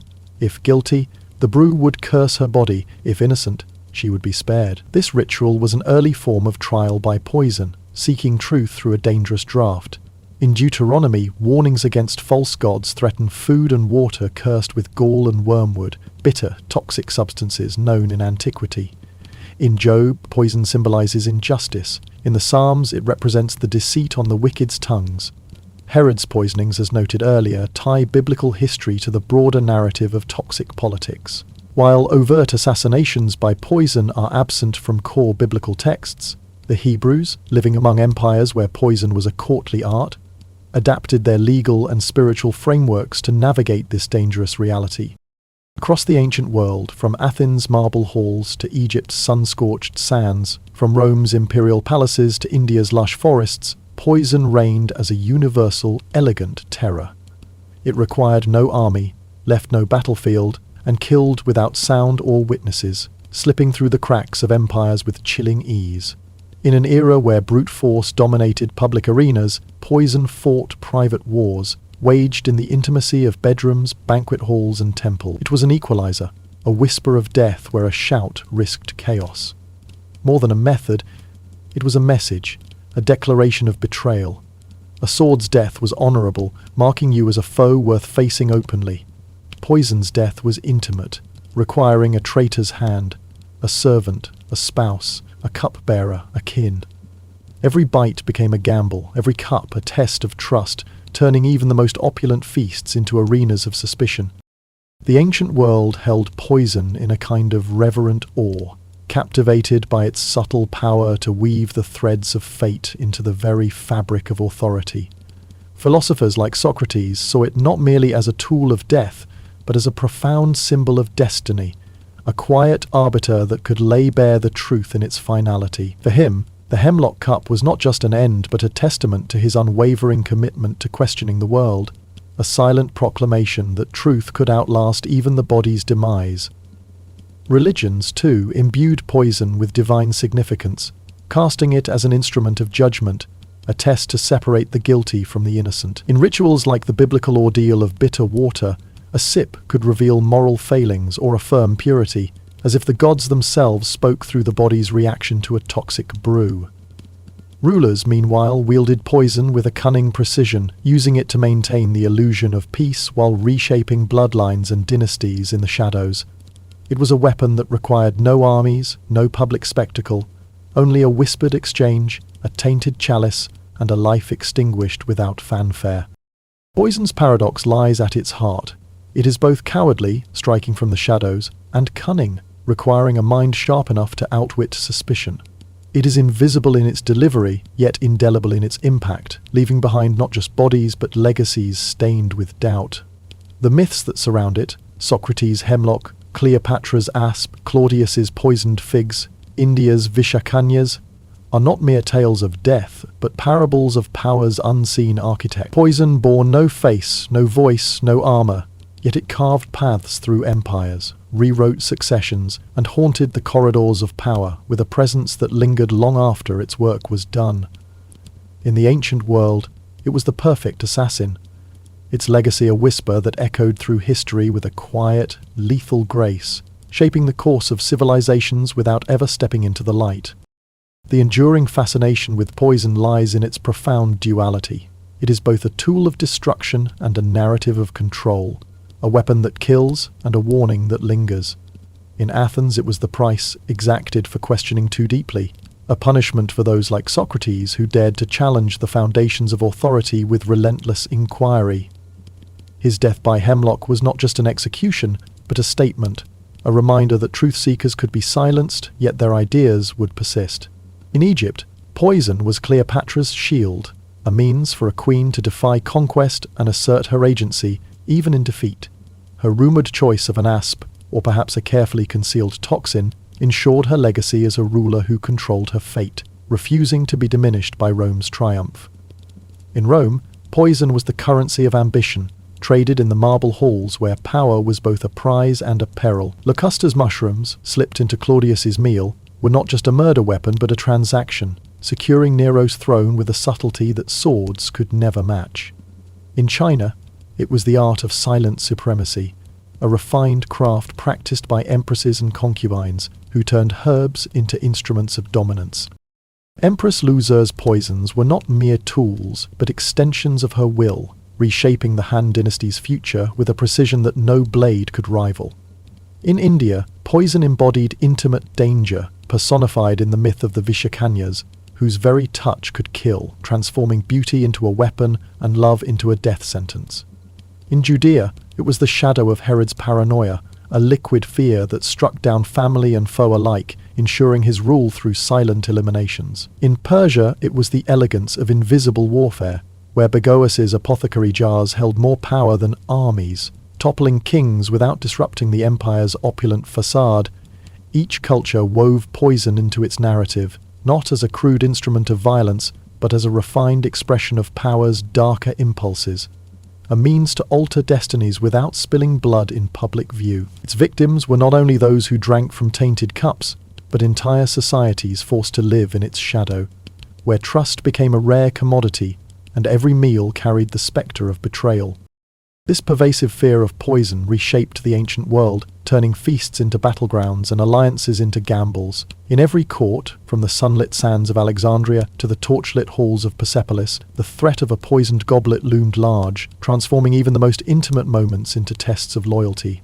A shared meal was no longer just sustenance. It was a ritual fraught with suspicion, where every sip could conceal a fatal intent. The power of poison lay not only in its ability to kill, but in its capacity to unravel the bonds that held societies together. Trust, kinship, and camaraderie. A servant's glance, a spouse's touch, a cupbearer's hesitation could all signal danger, and the knowledge that death could come so quietly bred a paranoia that permeated every level of power. Rulers employed tasters, alchemists devised antidotes, and silver utensils were used to detect toxins, yet no precaution could fully shield against poison's reach.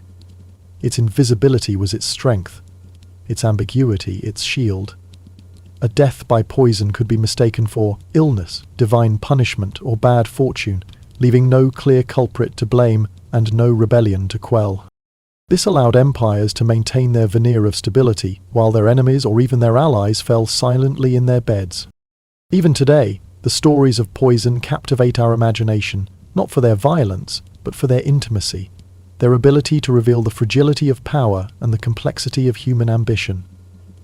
The hemlock that stilled Socrates' heart is more than a historical footnote. It is an archetype of sacrifice, a testament to the cost of standing firm in one's principles against a world that demands conformity. Cleopatra's asp, whether real or myth, embodies a queen's defiance, a refusal to let her story be written by her conquerors. The mushrooms that felled Claudius speak to the ruthless ambition of Rome, where power was won not on battlefields, but in banquet halls. The Vishakanyas of India, with their lethal kisses, remind us that danger can hide in the guise of desire, turning intimacy into a weapon. These are not just deaths, but narratives, each one a lesson in the delicate balance of trust and treachery. They remind us that power is not always loud, not always visible. It can hide in a smile, a gesture, a sip from a cup passed by a trusted hand.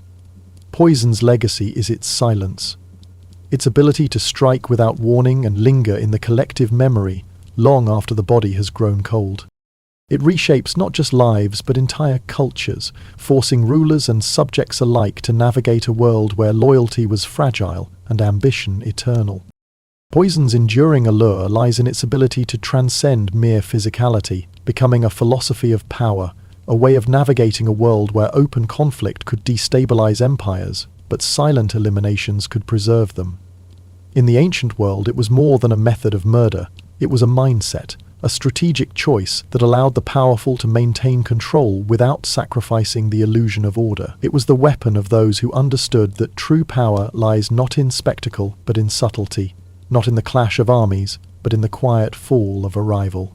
The stories of poison, Socrates' final cup, Cleopatra's serpent, Claudius's feast, the Vishakanya's deadly embrace, endure because they speak to something universal. The human desire to control fate, to shape outcomes in a world where chaos reigns. They are reminders that the deadliest threats are often the ones we cannot see, the ones that slip through the cracks of our defenses and strike at the heart of our trust. In its quiet, deadly elegance, poison remains the perfect assassin, its whispers as potent today as they were in the courts of antiquity, echoing through history with a grace that is both beautiful and terrifying. The myths surrounding poison in the ancient world are far more than mere stories of death. They are vivid mirrors reflecting the shadowy depths of human nature.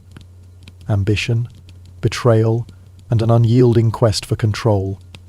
Each culture wove its own intricate narrative around this silent killer, transforming it from a crude tool into a refined art, a subtle instrument that navigated the perilous currents of power without destabilizing the fragile order of society. In Athens, poison served as a stark warning to those who dared to challenge the established order. Socrates' hemlock was not just a means of execution, but a chilling reminder that truth, while a guiding light, could also become a heavy burden. His death in 399 BCE, forced by a society that feared his relentless questioning, underscored the cost of defying convention, a lesson etched into history with every sip of that bitter brew. In Egypt, poison was Cleopatra's ultimate act of sovereignty, a defiant refusal to let her legacy be rewritten by Rome's conquering hand. Whether through the bite of an asp or a hidden vial, her choice to embrace death on her own terms ensured that her story would endure as one of agency and resistance, a queen who controlled her fate even in defeat. In Rome, poison was the currency of a society consumed by power, where a single tainted dish could alter the course of an empire. The mushrooms that felled Emperor Claudius, crafted by the cunning Locusta, were not just a murder weapon, but a strategic move in a game of thrones, securing Nero's rise with a precision that swords could never match. In China, poison was the silent brushstroke of women like Empress Lu Ji, who wielded influence in a world that denied them overt power. Barred from wielding swords or titles, they turned to toxins, using them to paint their will across the canvas of dynastic politics, eliminating rivals with a subtlety that preserved the illusion of harmony. In India, poison embodied danger cloaked in beauty, epitomized by the myth of the Vishakanyas, women whose very touch could kill, a haunting reminder that even love could conceal a lethal intent. In Judea, it was the shadow of Herod's paranoia, a tool to eliminate threats, from family to foes, without sparking the rebellion that public executions might ignite. In Persia, poison was the epitome of elegance, in a court obsessed with appearances, where figures like Bagoas used it to preserve order while chaos simmered beneath the surface of opulent banquets. Each culture crafted a unique narrative around poison, not as a blunt instrument, but as a sophisticated art form, a way to navigate the treacherous waters of power without capsizing the delicate ship of state. Its victims were not merely individuals, but the very fabric of trust that bound societies together, leaving behind a legacy of suspicion that lingered long after the poison had claimed its toll, casting a shadow over every meal, every alliance, every moment of vulnerability. This legacy of poison extends far beyond the physical act of killing. It reshaped the social and psychological landscapes of ancient civilizations, embedding a pervasive sense of mistrust into their very foundations. In Athens, the execution of Socrates by hemlock was not just a punishment, but a public spectacle, meant to deter others from challenging the status quo, yet it inadvertently immortalized his philosophy, proving that ideas could outlast even the most final of sentences. The poison that stilled his heart became a symbol of the tension between individual truth and collective order, a warning that questioning too deeply could invite a deadly response.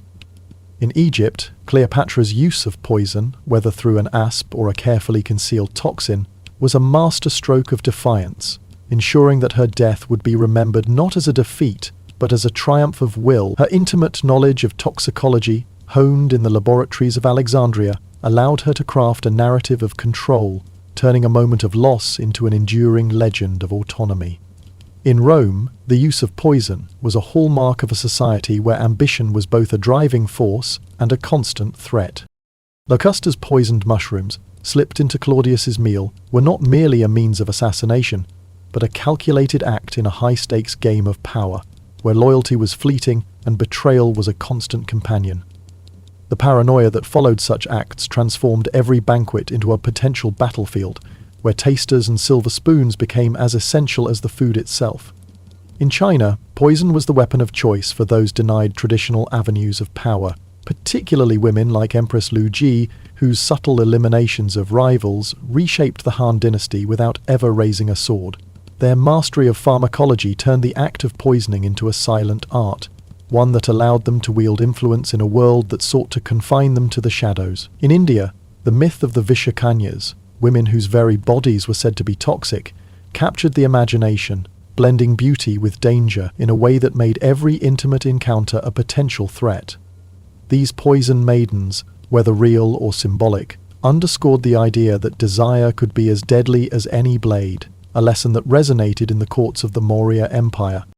In Judea, Herod's use of poison reflected a ruler consumed by fear, where even family members were not safe from his suspicion. His silent eliminations preserved his throne without the public unrest that open violence might provoke, but they also left a legacy of dread that tainted his reign. In Persia, poison was the elegant solution to maintaining the facade of order in a court rife with intrigue, where figures like Bagoas used it to remove kings and install puppets, all while preserving the illusion of stability. Each of these narratives reveals poison not as a mere tool of death, but as a philosophical stance, a way to exert control in a world where power was fragile and trust was a luxury few could afford. In the modern imagination, poison continues to captivate, not for its gruesomeness, but for its intimacy, its ability to deliver betrayal in the quietest moments of life, a sip of wine, a bite of fruit, a fleeting touch. The hemlock that ended Socrates' life remains a potent symbol of the cost of conviction, a stark reminder that standing for truth can exact the ultimate price, yet also ensure that one's voice echoes through history. His calm acceptance of the poisoned cup, surrounded by weeping disciples, transformed a moment of defeat into a testament to resilience, a lesson that truth can endure even when the body fails. Cleopatra's asp, whether fact or carefully crafted fiction, stands as a testament to agency, a queen's refusal to be reduced to a mere trophy in Rome's victory parade. Her mastery of toxicology allowed her to script her own ending, ensuring that her legacy would be one of defiance rather than submission.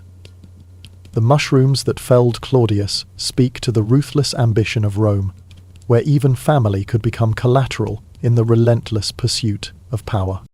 This act, orchestrated by Agrippina and executed by Locusta, highlights the chilling efficiency of poison as a tool of empire, capable of reshaping dynasties without a single drop of blood spilled in public view.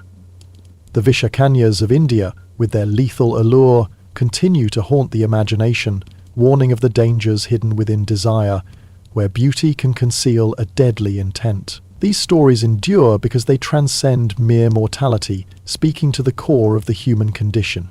Our fears of betrayal, our desires for control, our relentless drive to shape the uncontrollable. Poison's power lies in its ability to hide in plain sight, to transform the mundane, a sip, a bite, a caress, into a moment of profound consequence. It strikes without warning, turning moments of trust into acts of treachery, and its legacy lingers long after the body has grown cold, embedded in the suspicion it sows. The enduring allure of poison lies in its duality as both a weapon and a narrative, a means of destruction and a story of human ambition. In the ancient world, it was more than a method of murder, it was a philosophy, a way of navigating a landscape where loyalty was fleeting and ambition burned eternal. In Athens, it was the price of challenging the powerful, a reminder that truth could be both a beacon and a burden. In Egypt, it was the shield of a queen who refused to bow, a final act of sovereignty that defied her conquerors. In Rome, it was the currency of a society obsessed with dominance, where a single dish could rewrite history. In China, it was the silent stroke of women who wielded power in a world that sought to silence them, their poisons reshaping dynasties with a whisper. In India, it was the embodiment of danger in beauty, a warning that even love could kill. In Judea, it was the shadow of a king's paranoia, a tool to maintain control without sparking rebellion. In Persia, it was the elegance of a court that hid chaos behind a veneer of order. Each culture's use of poison reflects its unique struggles and values, yet all share a common thread, the recognition that power is often most effective when it is unseen, when it strikes in silence. Poison's whispers, soft and deadly, continue to echo through time, reminding us that the most dangerous threats are often those we never see coming, hidden in the quiet moments of trust and vulnerability. These stories captivate not because they are gruesome, but because they are intimate, revealing the fragile balance of trust, power, and betrayal that defines the human experience across the ages. Famous love letters in history. In the ancient world, the pulse of entire economies beat around a single meticulously crafted object, a seal that carried the profound weight of trust, authority, and legitimacy. In Mesopotamia, security was not rooted in brute strength or physical barriers, but in the subtle power of verification. An unbroken seal, often a small cylinder of stone or clay etched with intricate, individualized patterns, was a sacred guarantee that a container's contents, whether grain, goods, or documents, remained untouched and authentic. A broken seal, however, was an unmistakable alarm, signaling tampering or betrayal.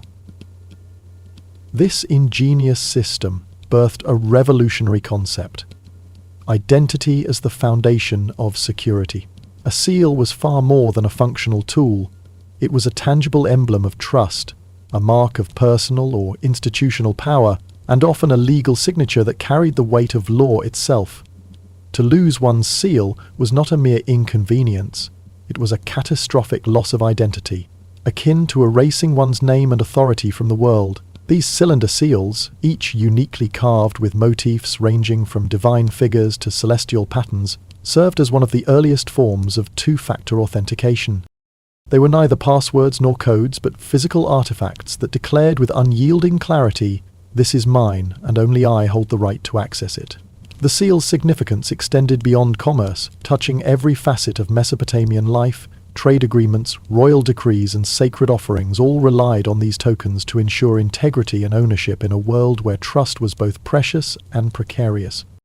While the Mesopotamians entrusted their security to these seals, the Egyptians pioneered a different approach, perfecting the wooden pin lock, a mechanism that, though rudimentary by modern standards, was remarkably effective for its time. These early locks, often used to secure storerooms and tombs, relied on a series of wooden pins that aligned only with the correct key, a precursor to later tumbler systems. Meanwhile, across the Mediterranean, the ancient Greeks transformed the craft of security into an art form, weaving together innovation, artistry, and cultural significance in their rapidly expanding urban centers. As cities grew, so did the need to protect private homes, sacred temples, and fortified treasuries, giving rise to a new figure in Greek society: the locksmith. No longer a mere labourer, the locksmith emerged as a guardian of trust, a skilled artisan whose creations safeguarded not just possessions, but the very ideals of privacy and ownership that were becoming central to Greek life. The locksmith's role was elevated in a world where wealth, knowledge, and sacred spaces demanded protection from both human greed and divine disapproval. making their craft as much about philosophy as it was about mechanics. Greek locks represented a significant leap forward from the bulky wooden designs of Egypt. By incorporating metal components, typically bronze or iron, though wood remained in use due to cost and resource limitations, they achieved greater compactness and durability. The most common mechanism was the bolt lock, a system where a sliding bar fitted snugly into a groove or catch within the door frame, secured by a metal pin or peg. Only a specially crafted key, forged from bronze or iron, could disengage this lock. Unlike the small portable keys of today, Greek keys were substantial, often taking the form of long L-shaped rods that could measure as long as a forearm. Operating such a lock required a deliberate, almost ritualistic motion. The key was inserted into a vertical keyhole, where it lifted and manipulated internal pins to release the bolt. This act was both mechanical and deeply symbolic. To carry a key was to wield dominion over a space, to assert ownership and control in a tangible, authoritative way. Temples employed these locks to protect votive offerings, sacred gifts to the gods that required safeguarding from theft or desecration. Wealthy citizens used them to secure chests brimming with coins, jewelry, or other valuables, while public buildings relied on them to protect archives and storerooms filled with records or resources. Though ordinary households often made do with simpler wooden latches or bars, among the elite, aristocrats, scholars, and priests, the lock was both a practical necessity and a potent symbol of status. In Athens, where the ideals of property rights and citizenship were deeply intertwined, a locked door carried profound significance. It represented more than just security. It embodied autonomy, privacy, and the sanctity of personal space in a society that prized individual agency within the collective. The locked door was a declaration of ownership, a boundary that separated the private from the public, in an era defined by spirited debates in the agora and whispered intrigues behind closed doors. The locksmith in this context was not merely a craftsman, but a technician of trust, crafting mechanisms that shielded secrets and treasures behind sturdy oak doors and stone vaults. These locks were not just tools, but extensions of the Greek ethos, reflecting a culture that valued intellectual rigor, civic pride, and the right to control one's domain. In a world where public life was vibrant and private dramas simmered beneath the surface, the Greek lock stood as a silent sentinel, guarding the boundaries of trust and power with quiet, enduring strength. The evolution of these mechanisms marked a turning point in the history of security, setting the stage for the innovations that would follow in Rome, China, and beyond, as each culture built upon the foundations laid by these early artisans of protection. The Romans, inheriting the Greek foundation, transformed lockmaking into a science of precision and ubiquity. By the height of the Roman Empire, locks were no longer novelties, but fixtures in homes, temples, shops, and even on the shackles of slaves. The Romans infused their characteristic order into every facet of life. Roads, laws, legions, and security was no exception.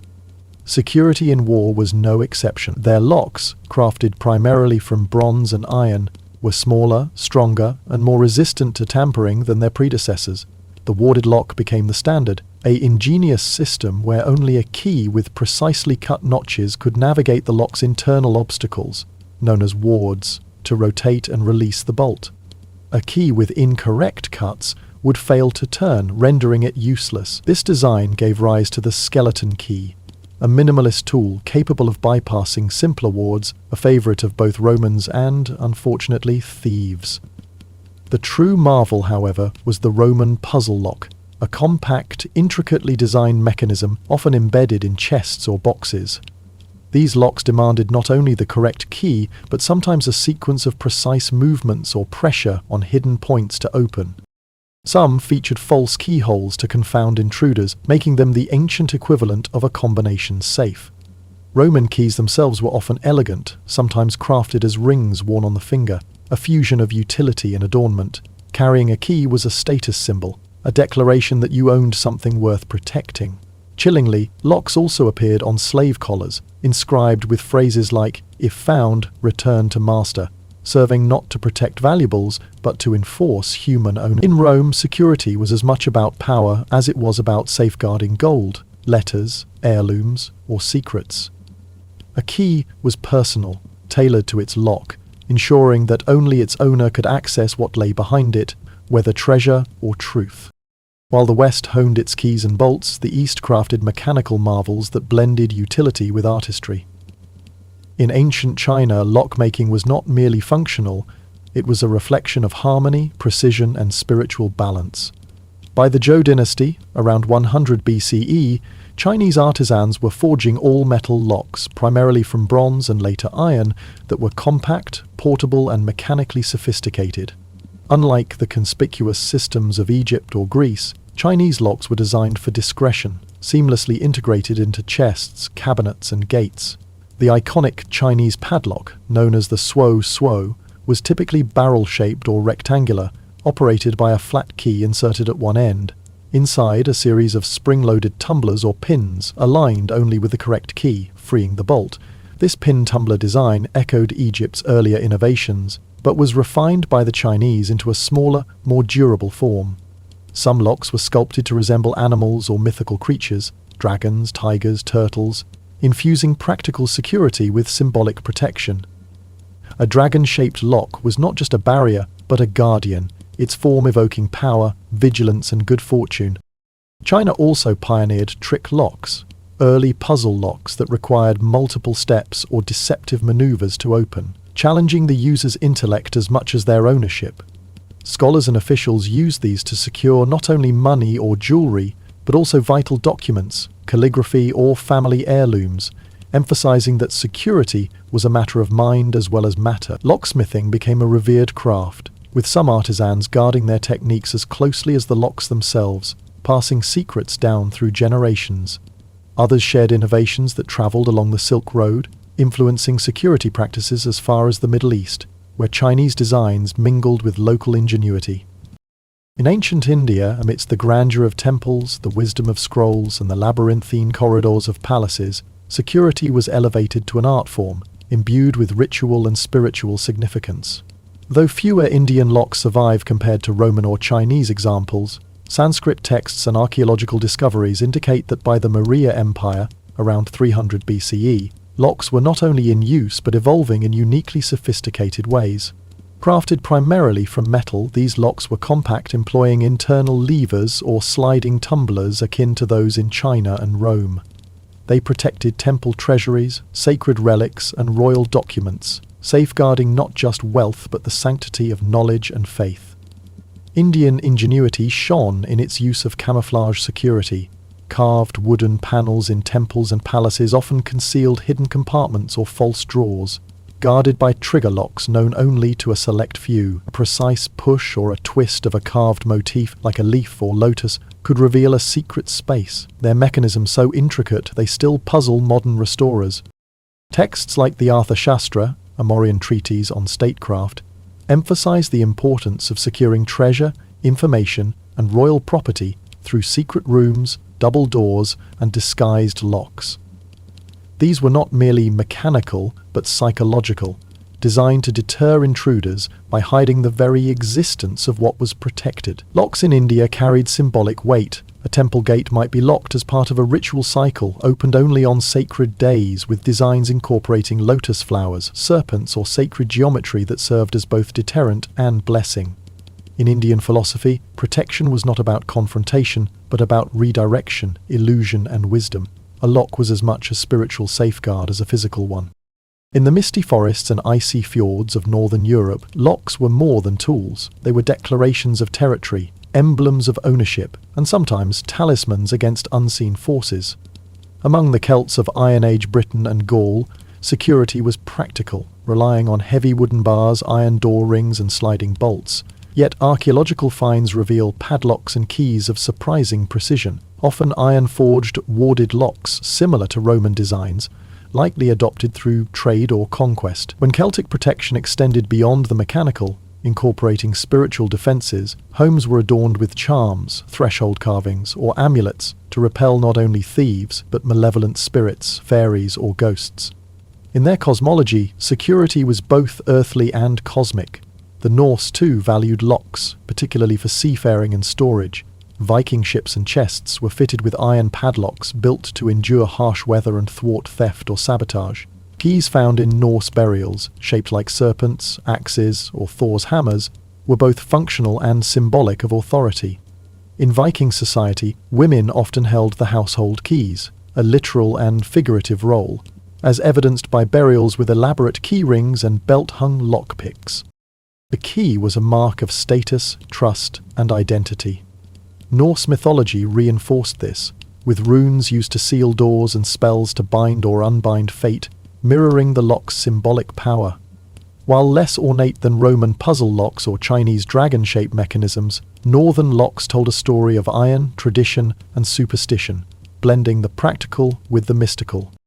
As the Western Roman Empire crumbled under the weight of invasions and internal decay, the Byzantine Empire rose in the east, not merely preserving but elevating the art of Roman lockmaking with a distinctive blend of functionality and Eastern elegance. Byzantine padlocks were marvels of craftsmanship, often forged from bronze or iron and shaped into intricate forms, animals like lions or eagles, crosses symbolizing faith, or abstract geometric patterns that reflected the empire's aesthetic sophistication. These locks were not only practical but also technologically advanced, incorporating complex ward systems that required precisely cut keys to navigate internal obstacles. Some featured innovative rotating bolts or spring-loaded mechanisms, while others employed false keyholes to deceive would-be intruders, serving as precursors to the puzzle locks of later eras. These mechanisms were not merely tools but symbols of authority and trust, particularly in religious contexts. Bishops and abbots carried ceremonial keys to churches and sacred archives, their possessions signifying a sacred privilege, an act of guardianship over spiritual and intellectual treasure. This fusion of utility and symbolism became a hallmark of Byzantine security, blending the mechanical precision of Rome with the ornate artistry of the East. The locks were as much a statement of cultural identity as they were barriers against theft, reflecting a society that valued both innovation and tradition. This legacy of lockmaking profoundly influenced the Islamic Golden Age, particularly under the Abbasid Caliphate in Baghdad, where security evolved into a celebrated art form. Islamic craftsmen, drawing on knowledge from Persia, India, Greece, and Rome, transformed lockmaking into a discipline that married beauty with ingenuity. Their locks were masterpieces of engineering, featuring sophisticated systems with multiple levers, intricate tumblers, and even rudimentary combination mechanisms that required precise sequences to unlock. Brass padlocks, often shaped like lions, fish, or birds, were both functional and visually striking, their surfaces frequently adorned with Arabic inscriptions praising Allah or proclaiming the owner's name. These inscriptions wove together faith, identity, and security, making each lock a testament to the owner's status and devotion. Scholars like al-Jazari, a 12th century polymath and inventor, pushed the boundaries of mechanical design, documenting an array of devices in his seminal work, including automatic locks with gears and hidden triggers. These innovations laid foundational principles for modern mechanical engineering, demonstrating a remarkable understanding of precision and complexity. Islamic locks protected a wide array of treasures, merchant stalls brimming with goods, library doors guarding priceless manuscripts, treasure chests filled with gold, and reliquaries holding sacred relics. In a culture where science and theology were intertwined, a well-crafted lock was more than a security device. It was a reflection of divine order, a harmonious blend of human intellect and spiritual reverence. The craftsmanship of these locks spoke to a society that saw protection not as a mere necessity but as an expression of mastery over the material and metaphysical worlds. By the close of antiquity, locks had transcended their humble origins as simple bolts and bars, emerging as powerful emblems of civilization itself. Whether forged in iron, carved from wood, or concealed within the intricate patterns of sacred geometry, they encapsulated each society's values, fears, and aspirations. From the wooden pin tumblers of ancient Egypt to the mechanical puzzles of Byzantium, every culture contributed a chapter to the evolving narrative of security. The key was far more than a tool. It was a potent symbol of power, access, and secrecy, defining who held dominion over a household, a granary, a sacred scroll, or a temple's shrine. Locks became theatrical in their design. False keyholes, hidden compartments, and padlocks shaped like lions or inscribed with divine invocations declared, "This is valuable, this is guarded, this is known only to me," They were not just barriers but proclamations of ownership and trust, shaping the boundaries of human interaction. In hierarchical societies, locks reinforced divisions of status, marking the line between those who held keys and those who did not. In bustling trade hubs, they safeguarded markets and homes against the mistrust bred by diverse populations. In religious contexts, they protected the sacred from the unworthy, ensuring that only the initiated could access divine or intellectual treasures. The evolution of locks profoundly shaped human behavior, weaving suspicion and caution into the very fabric of daily life across ancient civilizations. As locks grew more sophisticated, so too did the ingenuity of those who sought to bypass them, igniting a timeless cat-and-mouse game that began in the dusty grain vaults of Mesopotamia, the opulent merchant chests of Rome, and the sacred chambers of Indian temples. This dynamic revealed a fundamental truth about the human condition: our relentless drive to protect what we value, whether wealth, knowledge, sanctity, or identity, is matched only by our resourcefulness in overcoming those protections. Locks were far more than barriers against intruders. They were instruments that defined belonging, trust, and authority, delineating who had the right to access what lay beyond the sealed door or guarded chest. In Mesopotamia, a cylinder seal was not just a tool, but a person's identity, etched with divine motifs to assert ownership and legitimacy. In Greece, a key was a citizen's claim to autonomy, a tangible symbol of their right to privacy in a bustling polis. In Rome, it was a badge of status, carried with pride by those who owned treasures worth protecting. In China, a lock embodied balance, blending mechanical precision with artistic harmony. In India, it was a ritual, often concealed within sacred geometry, to guard both material and spiritual treasures. In the northern lands of the Celts and Norse, a lock was a charm, warding off not only human thieves, but supernatural threats. In Byzantium and the Islamic world, locks fused science and faith, their intricate designs reflecting a reverence for both divine order and human ingenuity. Each culture imbued its locks with profound meaning, transforming them into declarations of what mattered most: identity, power, faith, or prosperity. The theatricality of ancient locks extended far beyond their mechanical function, resonating deeply with their cultural and symbolic significance. False keyholes, hidden compartments, and intricate designs were not merely practical defenses but psychological ploys, crafted to confound and deter would-be intruders. Locks shaped like mythical creatures, dragons in China, lions in Islam, or Thor's hammers in Norse society, served a dual purpose. They secured physical goods, while invoking spiritual guardianship, as if the lock itself were a sentinel, imbued with divine power. In Viking society, a key shaped like Thor's hammer was both a functional tool and a talisman, its presence reassuring the owner of protection from both earthly and otherworldly threats. In the bustling markets of the Islamic Golden Age, a brass padlock inscribed with the owner's name, or a Quranic verse, was a public assertion of identity and faith, a claim to ownership that resonated in a cosmopolitan world of traders and travelers. These designs were not just mechanisms but messages, whispering to allies and thieves alike, "This is mine, and I have the power to guard it." The act of locking and unlocking became a ritual, a deliberate moment of asserting control over one's space, possessions, or secrets. For the powerful, a key was akin to a scepter, a symbol of dominion over households, treasuries, or sacred spaces. For the devout, it was a relic, a sacred object that protected divine offerings or holy tech. For the merchant, it was a guarantee of prosperity, ensuring that goods and wealth remained secure in a world of risk and uncertainty. In every context, the lock and key transcended their physical form, becoming extensions of the human will to protect, possess, and define boundaries in a world where trust was both precious and precarious. This interplay between security and human nature reveals the deeper significance of ancient locks as mirrors of societal priorities and values. In rigid hierarchies, such as those of Mesopotamia or Rome, locks reinforced divisions of power, ensuring that only the elite, kings, priests, or nobles could access certain spaces, treasures, or knowledge. A sealed door or chest was a boundary that separated the privileged from the excluded, a physical manifestation of social order. In religious systems, locks safeguarded the sacred, protecting relics, scrolls, or votive offerings from the uninitiated or impure. In Mesopotamia, a temple's seal ensured that offerings to the gods remained untouched.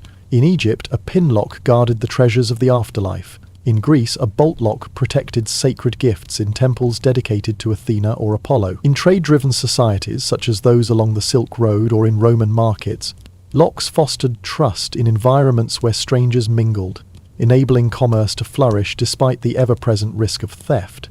A locked merchant chest or granary was a promise of integrity, a guarantee that goods would remain secure from origin to destination.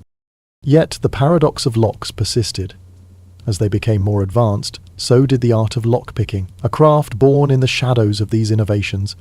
Lockpicking required patience, skill, and an intimate understanding of the mechanisms it sought to defeat, making it as much an art as lockmaking itself. This eternal struggle between protection and penetration, which began millennia ago in the grain vaults of Uruk, the palaces of Rome, or the temple chambers of Khajuraho, continues to shape our relationship with security, reflecting the dual nature of human ingenuity, our desire to protect, and our curiosity to unlock. The cultural significance of locks extended into the rituals and symbols that surrounded them, embedding them in the daily lives and spiritual practices of ancient societies. In Mesopotamia, the act of sealing a clay tablet or storage jar was a ceremonial gesture, often performed in the presence of witnesses to affirm its authenticity. The seal, pressed into wet clay, was a signature, a legal and spiritual act that bound agreements or offerings to the divine. In Greece, the act of unlocking a temple door during a festival was a sacred rite, symbolizing the opening of a pathway to the gods. In Rome, the presentation of a key to a newlywed couple signified the transfer of household authority, a ritual that underscored the key's role as a symbol of trust and responsibility. In China, locks shaped like mythical creatures were not just functional but imbued with spiritual power, believed to ward off evil spirits as effectively as they deterred thieves. In India, the act of locking a temple gate was part of a ritual cycle, with the mechanism often concealed within intricate carvings that only priests could decipher, blending mechanical security with spiritual mystery.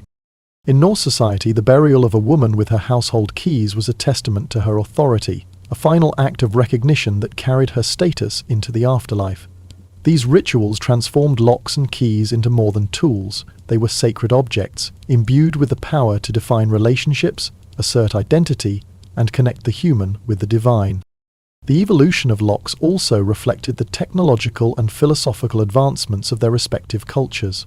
In Mesopotamia, the cylinder seal was a triumph of artistry and precision, its intricate designs requiring skilled craftsmanship that merged aesthetics with function. In Egypt, the wooden pin lock was a testament to practical engineering, designed to protect the treasures of both the living and the dead. Greek locks, with their bronze and iron components, showcased a culture that valued innovation and civic pride, creating mechanisms that were both secure and symbolic of individual autonomy. Roman locks, with their warded and puzzle designs, reflected an empire obsessed with order and control, extending security to every facet of life, from homes to slave collars. Chinese locks, with their spring-loaded tumblers and animal motifs, embodied a philosophy of balance, blending utility with spiritual significance. Indian locks, hidden within carved panels or sacred geometry, reflected a worldview that saw protection as a form of illusion and wisdom a psychological as well as physical barrier. Norse and Celtic locks, often forged from iron and adorned with mythological symbols, spoke to a rugged pragmatism tempered by superstition, protecting against both human and supernatural threats. Byzantine and Islamic locks, with their intricate ward systems and ornate designs, fused science and faith, creating mechanisms that were as much works of art as tools of security. This rich tapestry of lockmaking across cultures highlights their role as more than mere mechanisms. They were cultural artifacts, each telling a story of the people who crafted and used them. In Mesopotamia, a seal was a signature, a mark of identity that carried legal and spiritual weight. In Egypt, a pin lock was a promise, ensuring the sanctity of tombs and storerooms. In Greece, a key was a citizen's right, a symbol of autonomy in a democratic polis. In Rome, it was a status symbol, a declaration of wealth and power. In China, it was a balance of art and function, reflecting a philosophy of harmony. In India, it was a ritual, a sacred act of protection. In the north, it was a charm, warding off threats both seen and unseen. In Byzantium, and the Islamic world, it was a fusion of science and spirituality, a testament to human ingenuity and divine order. Each lock was a reflection of its society's fears, ambitions, and values, a physical embodiment of the desire to control access to what mattered most, whether wealth, knowledge, faith, or identity. The theatricality of ancient locks also extended to their psychological impact, shaping how people interacted with the spaces and objects they protected. False keyholes, hidden compartments, and puzzle mechanisms were designed to confound, requiring not just a key but knowledge, patience, and sometimes ritualistic precision to unlock. In Rome, a puzzle lock on a chest might demand a sequence of movements, turning a simple act of opening into a performance of ownership. In China, a trick lock shaped like a dragon might require pressing a hidden trigger, challenging the user's intellect as much as their authority. In India, a concealed lock within a temple's carved panel was a secret known only to the initiated, blending security with spiritual exclusivity. These designs were not just about keeping intruders out, but about asserting control, creating a sense of mystery and power around the act of locking and unlocking. The lock became a stage and the key holder a performer, enacting a ritual of possession that resonated with both allies and adversaries. The paradox of locks, that their sophistication spurred equally sophisticated methods of circumvention, reveals a deeper truth about human nature. The more secure a lock, the more it invited challenge, fostering a cycle of innovation that drove both lockmakers and lockpickers to new heights of creativity. In Mesopotamia, a thief who could replicate a seal's intricate design was as skilled as the artisan who carved it. In Rome, a skeleton key was both a tool of convenience and a thief's weapon, exploiting the simplicity of early warded locks. In China, the complexity of trick locks demanded an equally cunning mind to unravel their secrets. This interplay between protection and penetration shaped not only technology, but also societal attitudes toward trust and security. Locks taught people to be cautious, to guard their possessions closely, but they also sparked curiosity, encouraging the development of skills to bypass barriers. This dynamic, born in the ancient world, continues to define our relationship with security, from the digital passwords of today to the biometric systems of tomorrow. Ultimately, ancient locks offer a profound window into the human condition.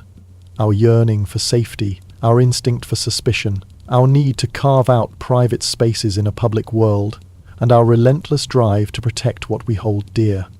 They were not just barriers, but declarations, statements of ownership and authority that echoed across cultures and centuries. In Mesopotamia, a seal was a signature, a mark of identity that bound agreements and offerings. In Egypt, a pin lock was a promise, ensuring the sanctity of tombs and treasures. In Greece, a key was a citizen's right, a symbol of autonomy in a democratic society. In Rome, it was a status symbol, a declaration of power and privilege. In China, it was a balance of art and function, reflecting a philosophy of harmony. In India, it was a ritual, a sacred act of protection.